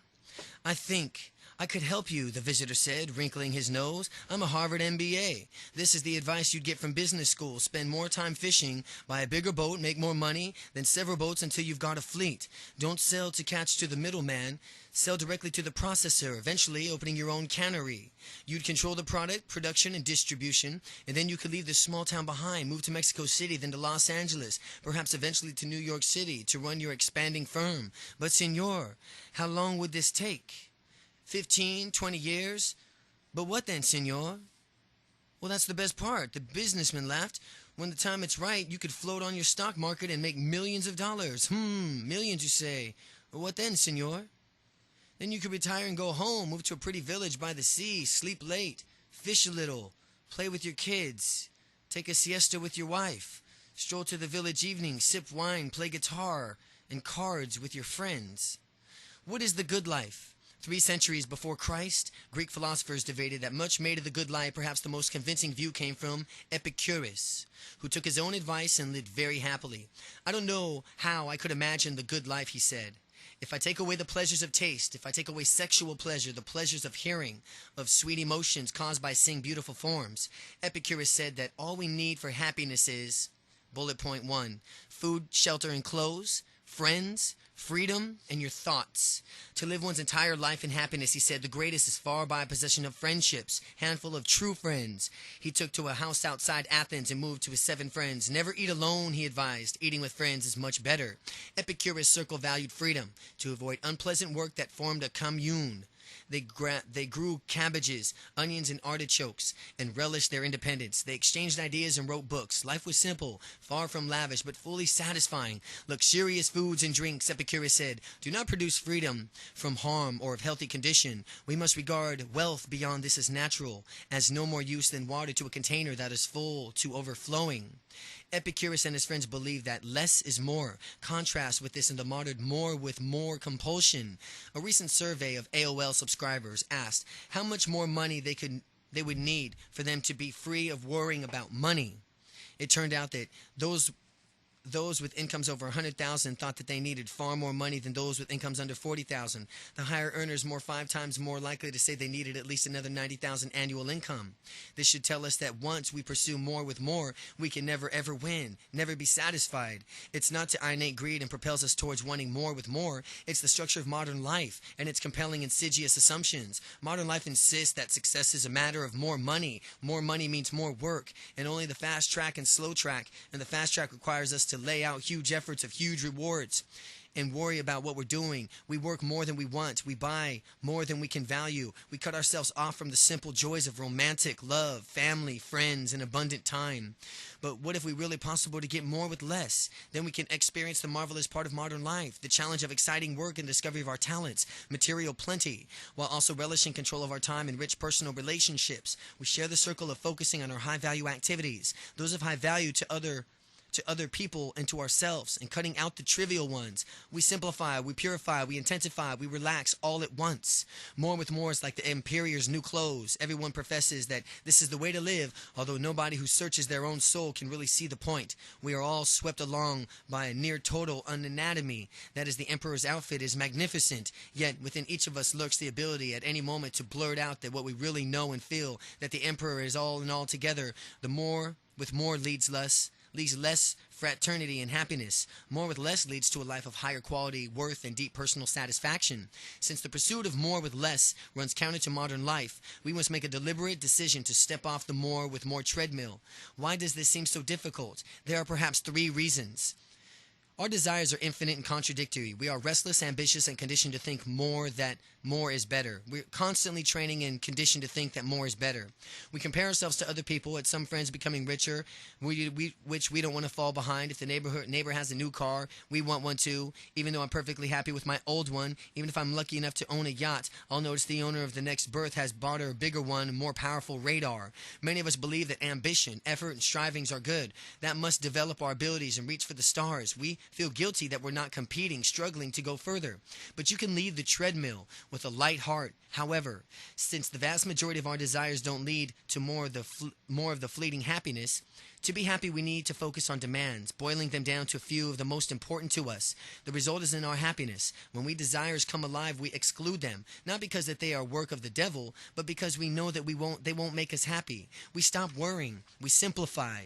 Comparing our goods to the neighbors. As an old humanity, Adam and Eve surely compared their fig leaves, and Moses' 10th commandment forbade hankering after a neighbor's housewife, houseboy, pair, ox, or ass. But the consumer society raises the temptation of an art form. The advertising marketing industry has rendered us addicting to joyless comparison of acquisition of goods. Our economy revolves around the pointless, never-ending race for more, in which we compare ourselves with our neighbor, and better to compare relative wealths or happinesses with relatives. Moses should come said, "Come on, friends, covet anything you like, but realize that it's been scientifically proven that possessions don't lead to happiness." Now, would you rather have lots of houses, slaves, and cattle, or just be happy? Do you have too many possessions or too many? Do you have too few possessions or too many? Would your long-term happiness be great if you added complexity or if it was simplified? Do you use all the possessions for which you answer and look in the closets? Have you simplified your wardrobe in the point from which it contains only the clothes you wear frequently? Or is it stuffed with 80% of the clothes you wear less than 20% of the time? Stretching and cultivating ourselves is good. We become happier, more individuals the more we use the other people, but striving to the point from which we're stressed out, time, poor, snappy, and unhappy is stupid. But we do more good when we are relaxed and focused. We add most to the happiness of those in love from which are happy ourselves. We are happiest when we simplify our lives down to the essentials that work best for us. In a happiness point, in figure 3, the happiness point of possessions is on the left, happiness going from down up, from low to high, happiness, and then at the bottom, possessions from less to more. You have to find your point, your happiness point, from which you have a simple, spacious beauty, enough useful to the self and others, able to choose work and able to offer hospitality of your happiness point, ideal with your possessions, your ornate, cultured, fussy, too much, or display, only wearisome, look after, and showing off. You have to find your happy point and your happiness point with your happiness and your possessions. The happiness point for effort and striving is you have to stretch to strive for your ideal point. Fighting greed, anxiety, possessions, complexity, duty, no time for self and friends, crushing responsibilities just for these material things. When you should focus on focusing your purpose, develop yourself, simplicity, fulfillment, time for self and others, and you have enough money. Get to your happiness point in your high happiness and your effort and strivings. The happiness point is the degree from which effort and strivings that make us happiest in the long term. From where in the curve you should be happier and more developed from more striving or with less. To jump off the treadmill requires a clean break, decisive action to reject the worries and complexities of modern life. Crafting instead of our own simple, good life, confident that we can create more with less.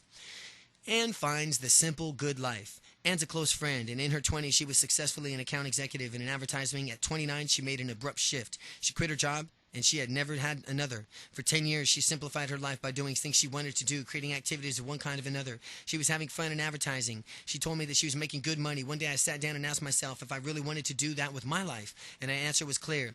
I wanted to paint, sculpt, write music, and play the piano, learn how to play other instruments, pursue my own projects. I didn't want to climb a corporate ladder or get stuck in traffic and do all the office work as a boss, run the rat race. Better to work at home and control my life, be free to walk in the sunshine, see a friend, above all, develop my creative side, see where that took me. I moved out of my big house, bought a one-room pretty studio, great mezzanines, floor beneath the skylight.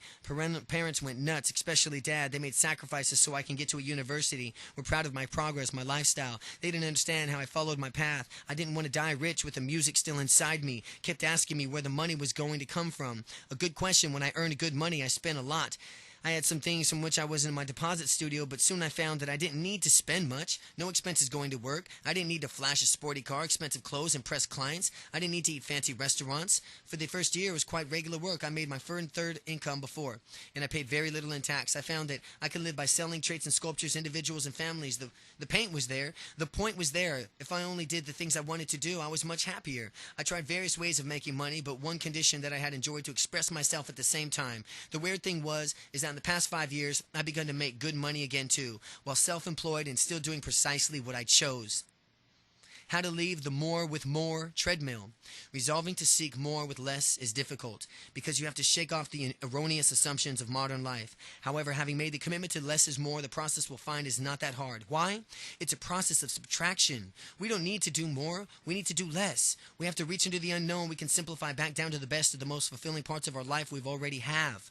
We don't have to try to get more. We're giving up grasping. We let go. Relax. Our natural happiness is inside is released. We don't strive for more effective habits. We drop habits that don't work for us. We stop spending time on anything that doesn't bring us happiness and fulfillment. That isn't necessarily for our living or our happiness of the people which we care about. We don't have to say yes when people ask us to do things. We could just ask ourselves, is this something I really want to do with this part of my life that I want?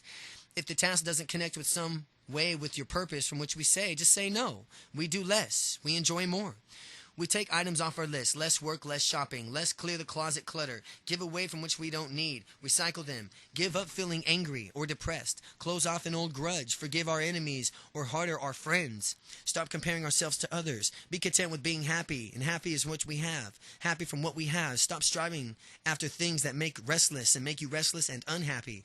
Edit our lives. Cut the unsatisfying meetings, travel, relationships, and something not going anywhere. Stop it. Modern life may advocate expenses, difficult training to cope with difficulties.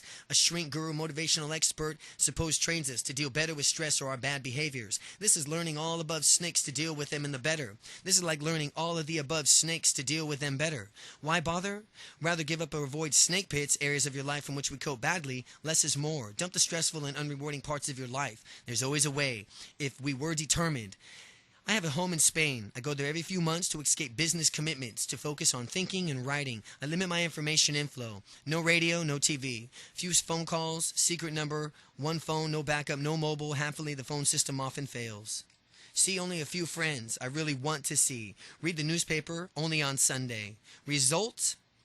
I write 3 or 4 times faster and I think much better. And when I'm elsewhere, I live my simple life in Spain. Enjoy an hour of writing, daily cycle through the mountains, tennis dinner, friends, simple life, sweet rituals each day, very cheap. Think about the simple economics that make you happy. Read the ideas and simplify your life. And look at Jane's pleasure chart opposite. And how fewer expenses, pleasures, and more simple ones. Draw your own pleasure chart and blank one provided on 138. The simple life means less and more. A chart. The simple life means less work you don't like to do and you aren't good at, things done on duty, routine, less activities from which low turn on your energy, less time waiting for worrying, less time seeing people you don't like, places you don't like, phone calls, travel, commuting, less driving, exercise you don't like, crises, less taking the rough with the smooth, information overload, spending, less habits you don't enjoy, less big things that make little differences, and have more of. More work that you like and you're good at, fun and recreation, more surprises, more activities with a high return on your energy, more events you enjoy, more seeing good friends, more places you like, more time to think, peace and quiet, more walking and cycling, exercises you like, thinking to avoid crises, more taking smooth with the smooth, more information on your special interest, giving away, more recycling, more daily rituals you love, little things that make a big difference, ideas to simplify your life. From low to high, your happiness generated. From the bottom up, simple pleasures to your high happiness generated. From left to right at the bottom, your money spent. From your simple pleasures low to your expensive pleasures high. You want to work on your happinesses and then your money spent. From visiting your daughter to New Zealand, a love relationship, sports car, playing with kids, voluntary work, reading a book, paid work to enjoy, sex, receiving flowers, giving treats to children, playing cards, deck chair in a garden, walking in the sun, reading newspapers, enjoying a joke, morning coffee, jogging, keeping a dog, sailing, sports cars, round the world trips, dream house. Find out what you like as far as your simple and simplify your life. Figure 15 is Jane's pleasure chart. Figure out your own pleasure chart. From high to low, happiness generated. From money spent, pleasures to expensive pleasures. The 80-20 way is to simplify the good life. Step 1, focus on your 80-20 destination. What is the ideal, simple life, good life for you? What would your life be simpler? How would your life be simpler? How would your ideal life be different? Step 2, find the 80-20 route. The challenge is to find something that is both better and simpler. Offer more with less. To simplify, eliminate the things of your life that cause you worry, unnecessary aggravation, and give very little benefit relative to the energy or time you expand on them. Eliminate the worry, often too much choice of too many ambitions. It's just impossible to be over-focused on, under-focused on your goals and a destination. Avoid the snake pits. What are your personal snake pits? What could you do to avoid them or avoid spending so much time on them? The 55 way, the 50-5 way, is getting rid of the things that don't matter. Having rid yourselves of negative things, let's dump as many things in our life that absorb our energy but give almost nothing back. The 80-20 way has a close companion, the 50-5 way. 50% of what you do usually leads to the trivial amount of 5% of happiness and results. Activities in our lives in a circle chart, cut equally in half, 50-50. The top 50% of our activities lead to 95% of what's good for us. The bottom percent of our activities lead to the 5% of what's good for us. Figure the 50-5 way. Which task clutters your life, yielding little happiness or results? How can you chop them? Which simple, expensive luxuries could you substitute for expensive luxuries? More of these simple luxuries, fewer of these expensive luxuries. How are you going to do this? Could you imagine a life where most of your days were full of your own favorite simple luxuries? How could you move towards this ideal life? Step 3. Take an 80-20 action. What are the 3 immediate simple action steps towards your destination, the steps that take you further towards your simple good life with the least energy? Action 1, Action 2, Action 3. Are you going to start today or next week? When these steps are completed, take another 3 steps until you reach the La Dolce Vida, a life that challenges and stretches you in a way you want, free you from yourself from worry and tyranny, and more with more. When you realize that less is more and focus on the few things that matter, it's always possible to find more with less. A professional and personal life that is simple, refreshing, and constructed around that each of us loves doing. Part 3. Making it happen. Chapter 9. The power of parsimonious, positive action. If to do were as easy as to know what were good to do, chapels would be churches and poor men's cottages, princes, palaces. William Shakespeare, The Merchant of Venice. 2 identical twins, Julie and Sandra, are very shy. A great mutual friend is giving a party and they really wanted to attend. So they decided to cure their shyness. They would turn up a self-help section of their local bookstore. Julie buys a bookseller about positive thinking by a famous motivational coach. She learns that she must supply her shyness. She knows that she must suppress her shyness. Whenever she feels shy, bing, she would dismiss the thought. She would tell herself that she isn't shy anymore. The inside of her introverted personality there is an extrovert, and that can be liberated. On the afternoon of the party, Julie was having second thoughts. She was thinking, I've always been awkward at parties. Let's not go. But then she tries to stimulate some positive thinking. She says to herself, nonsense, my girl. You can be the life and the soul of the party. Let's pretend that you're not shy at all. And you won't be. Just before leaving to her calm nerves and help awaken her extroverted within, she has a large vodka and tonic. In the taxi with Sandra, Julie feels all pumped up, positive thinking working, but when they arrive to the party, her senses and the vodka wearing off, the bar is crowded, and she gets anxious as usual. She tries to feel positivity, but after 15 minutes, she hasn't talked to anyone, not even Sandra, who's deep in conversation with a gorgeous young man. Not wishing to interrupt the feeling as bad or as ever, Julie leaves after a half an hour. Only answer is to no more parties. Perhaps she can meet a man at work. At breakfast, Julie asks Sandra, how was it going? Great, says Sandra, noticing Julie's depressed face too late. How, Julie asked, did you manage to suppress your shyness? The thing is, I didn't. When you were all bubbly in the taxi, I was anxious as ever of dreading the party, but the book I bought told me not to worry about feeling timid, just to take some positive action. So I said to myself, however bad I feel, Sandra, you're going to go up to the first man you like and introduce yourself and say something, anything. You're going to do this within 10 minutes of arriving. And the first man isn't friendly, that's okay. Try it to 2 other men, and if it doesn't work, so you don't have to worry about talking to anyone else. Or at least you've tried. So I saw that this cute guy with the blue shirt asked him to a dance. I was watching carefully, and I think he half smiled at me.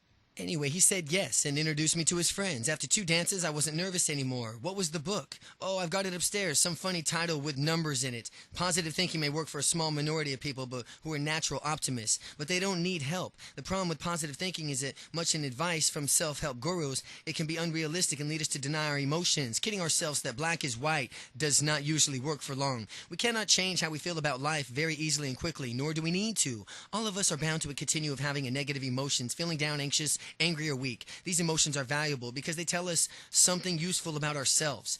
Emotions should be accepted, not crushed. We should use our deliberate think capacity, talk to our emotions, and reason with them. Treat emotions like people from whom we agree. Instead of interrupting them and have a cup of tea with them, have a cup of tea with them. Let them have their say. Admit your feelings and yet resolve and act positively. Julie attempted to quash her shyness, but it simply popped up again in the party and caused her spirits to sag. Sandra did not beat down her shyness. And so she saw, not depressed, she felt shy, and she didn't feel shy anymore. She accepted that she was shy, and she might as well come back with the party feeling bad. But she decided to take a few actions and had the result that she wanted. When she took an action, she was shy and admitted to herself, yet she focused herself to act, and before her long action had changed everything, including her feelings. In the Nazi death camps, the writer-therapist Viktor Frankl knew that his chances of survival were slim. He calculated the odds 28 to 1 against, that there was no power to positive thinking, as Auschwitz, being unrealistic, led straight to the gas oven. Yet Frank acted positively. When I was taken to Auschwitz, he wrote, a manuscript of mine ready to be publication was confiscated. When at camp in Bavaria I felt ill with typhus fever, I jotted down a little scraps of my paper, many notes intended to enable me to rewrite the manuscript should I live at the day of liberation. I'm sure to the reconstruction of my last manuscript in the dark barracks of a Bavarian concentration camp assisted me in overcoming the danger of a cardiovascular collapse. Frank also composed speeches in his head and imagined himself giving them to an audience after the war, so that the death camps could never reoccur. Though he thought it extremely unlikely that he would survive, he stopped worrying and took all the positive action he could. He reconstructed a book, Man's Search for Meaning, sold over 9 million copies. The Library of Congress voted in one of the 10 most influential books of the 20th century. He reconstructed this book, Man's Search for Meaning, sold over 9 million copies. The Library of Congress voted in as one of the most 10 influential books of the 20th century.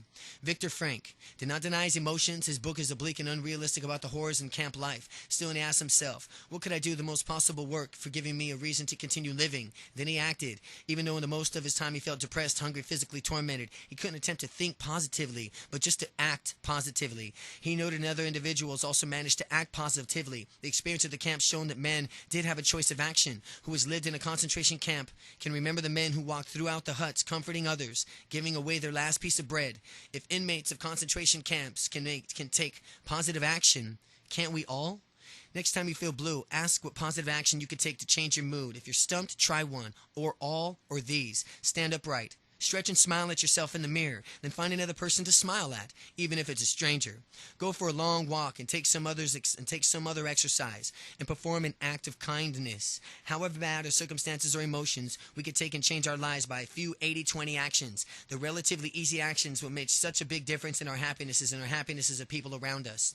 The Shakespeare quote at the beginning of the chapter is right.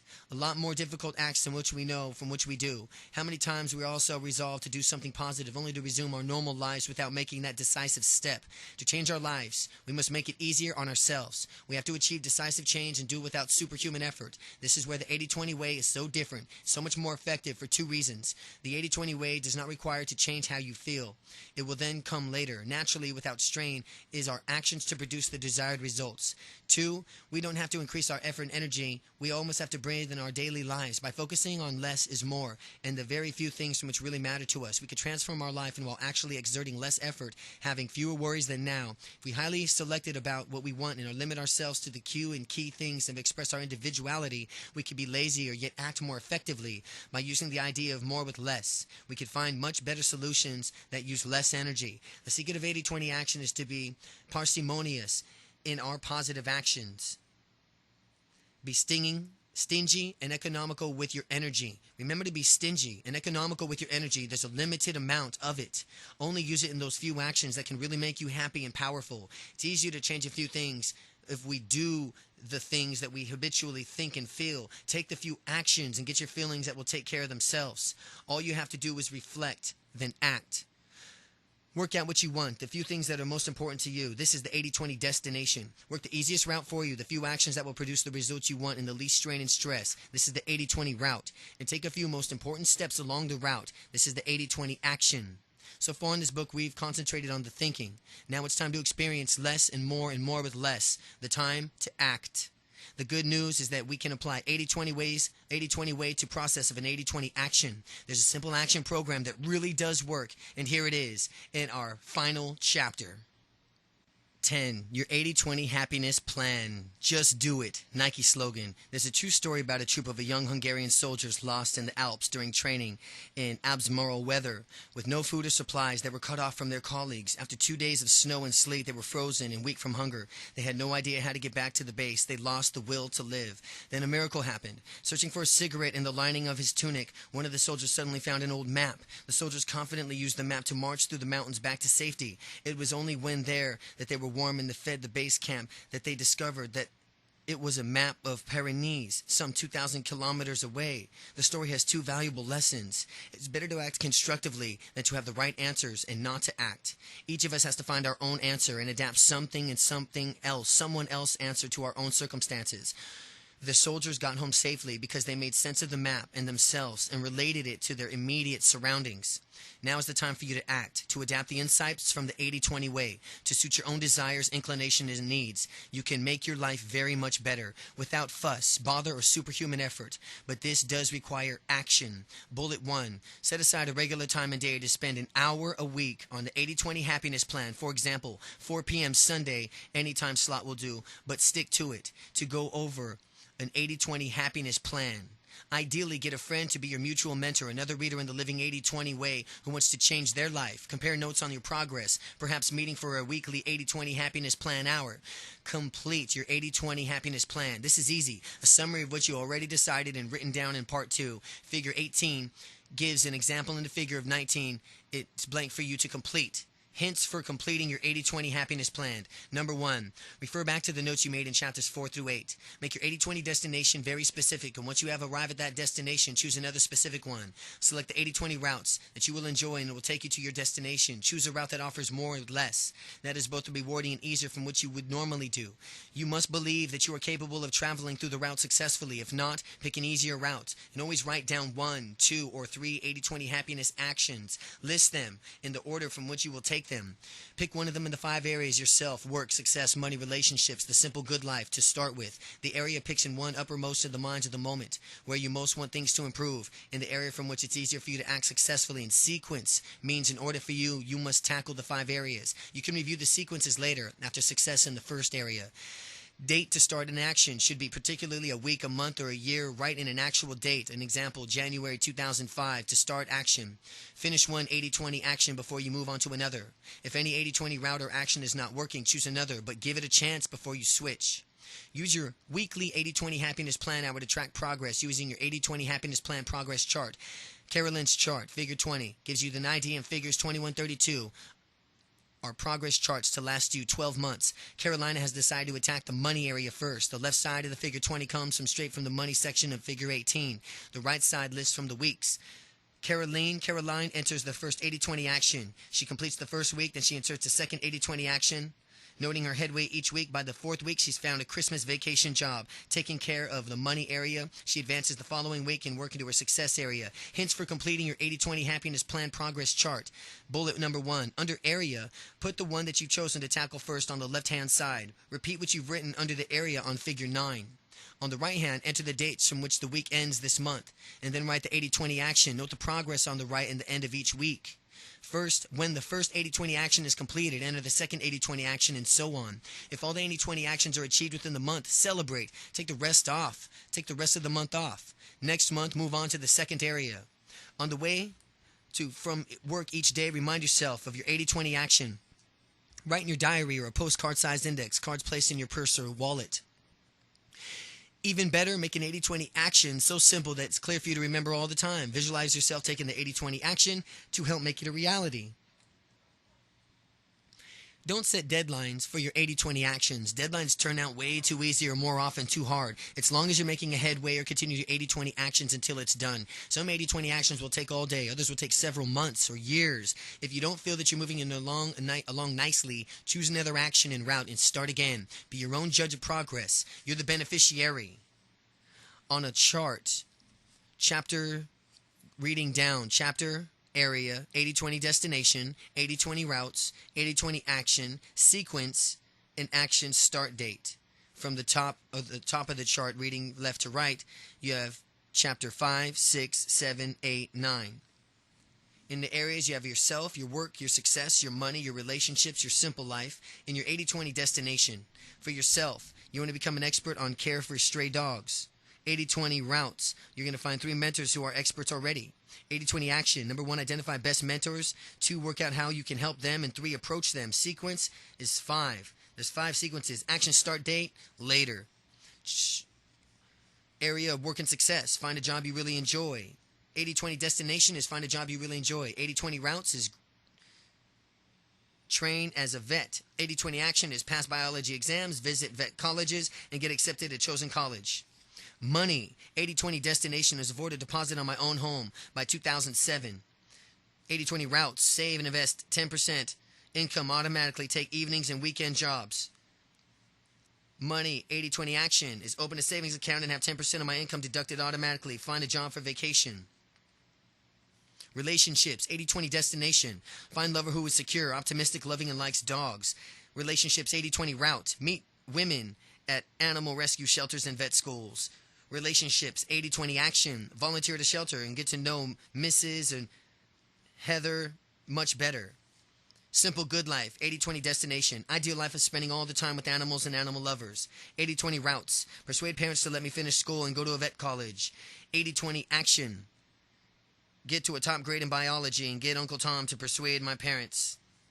And take action. Break down in a chart your 80-20 destinations, your 80-20 routes, and your 80-20 actions. Fill out your own chart for your happiness plan. Fill out your own chart for your progress plan.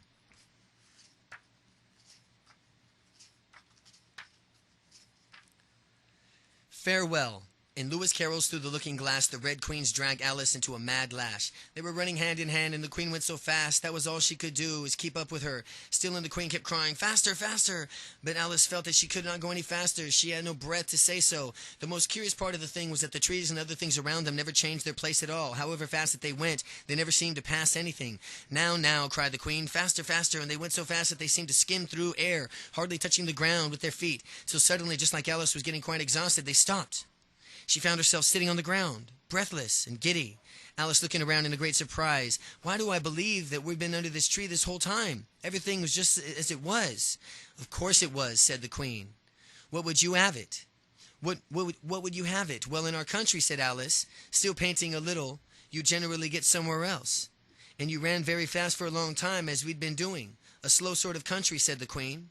"Well, now here, you see, it takes all running that you can do to keep in the same place. And if you want to get somewhere else, you must run at least twice as fast as that."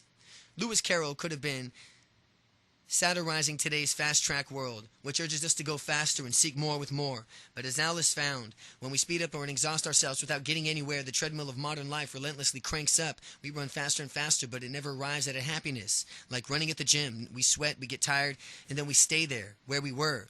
Fast track bestows only the illusion of speed, like a theme park roller coaster. It's scary and thrilling, yet it takes us nowhere. If speeding up takes us nowhere, slow down and take us somewhere. Slowing down could take us somewhere. Contrary to the common opinion, less is more. Only by concentrating on few important and vital things and refusing to worry over the mass of trivial ones can we find happiness. Only by doing less can we live more. Only by insisting on more with less can we fulfill our individual destiny. We have seen this more with less in principle behind marvelous achievements in business, economics, science, and technology. The watchwords of success are focus, selectivity, and innovation. The 80-20 way translates the same principles to our individual lives. We don't have to accept the current fad, surely one that will seem bizarre and ridiculous to observe in a few decades ahead.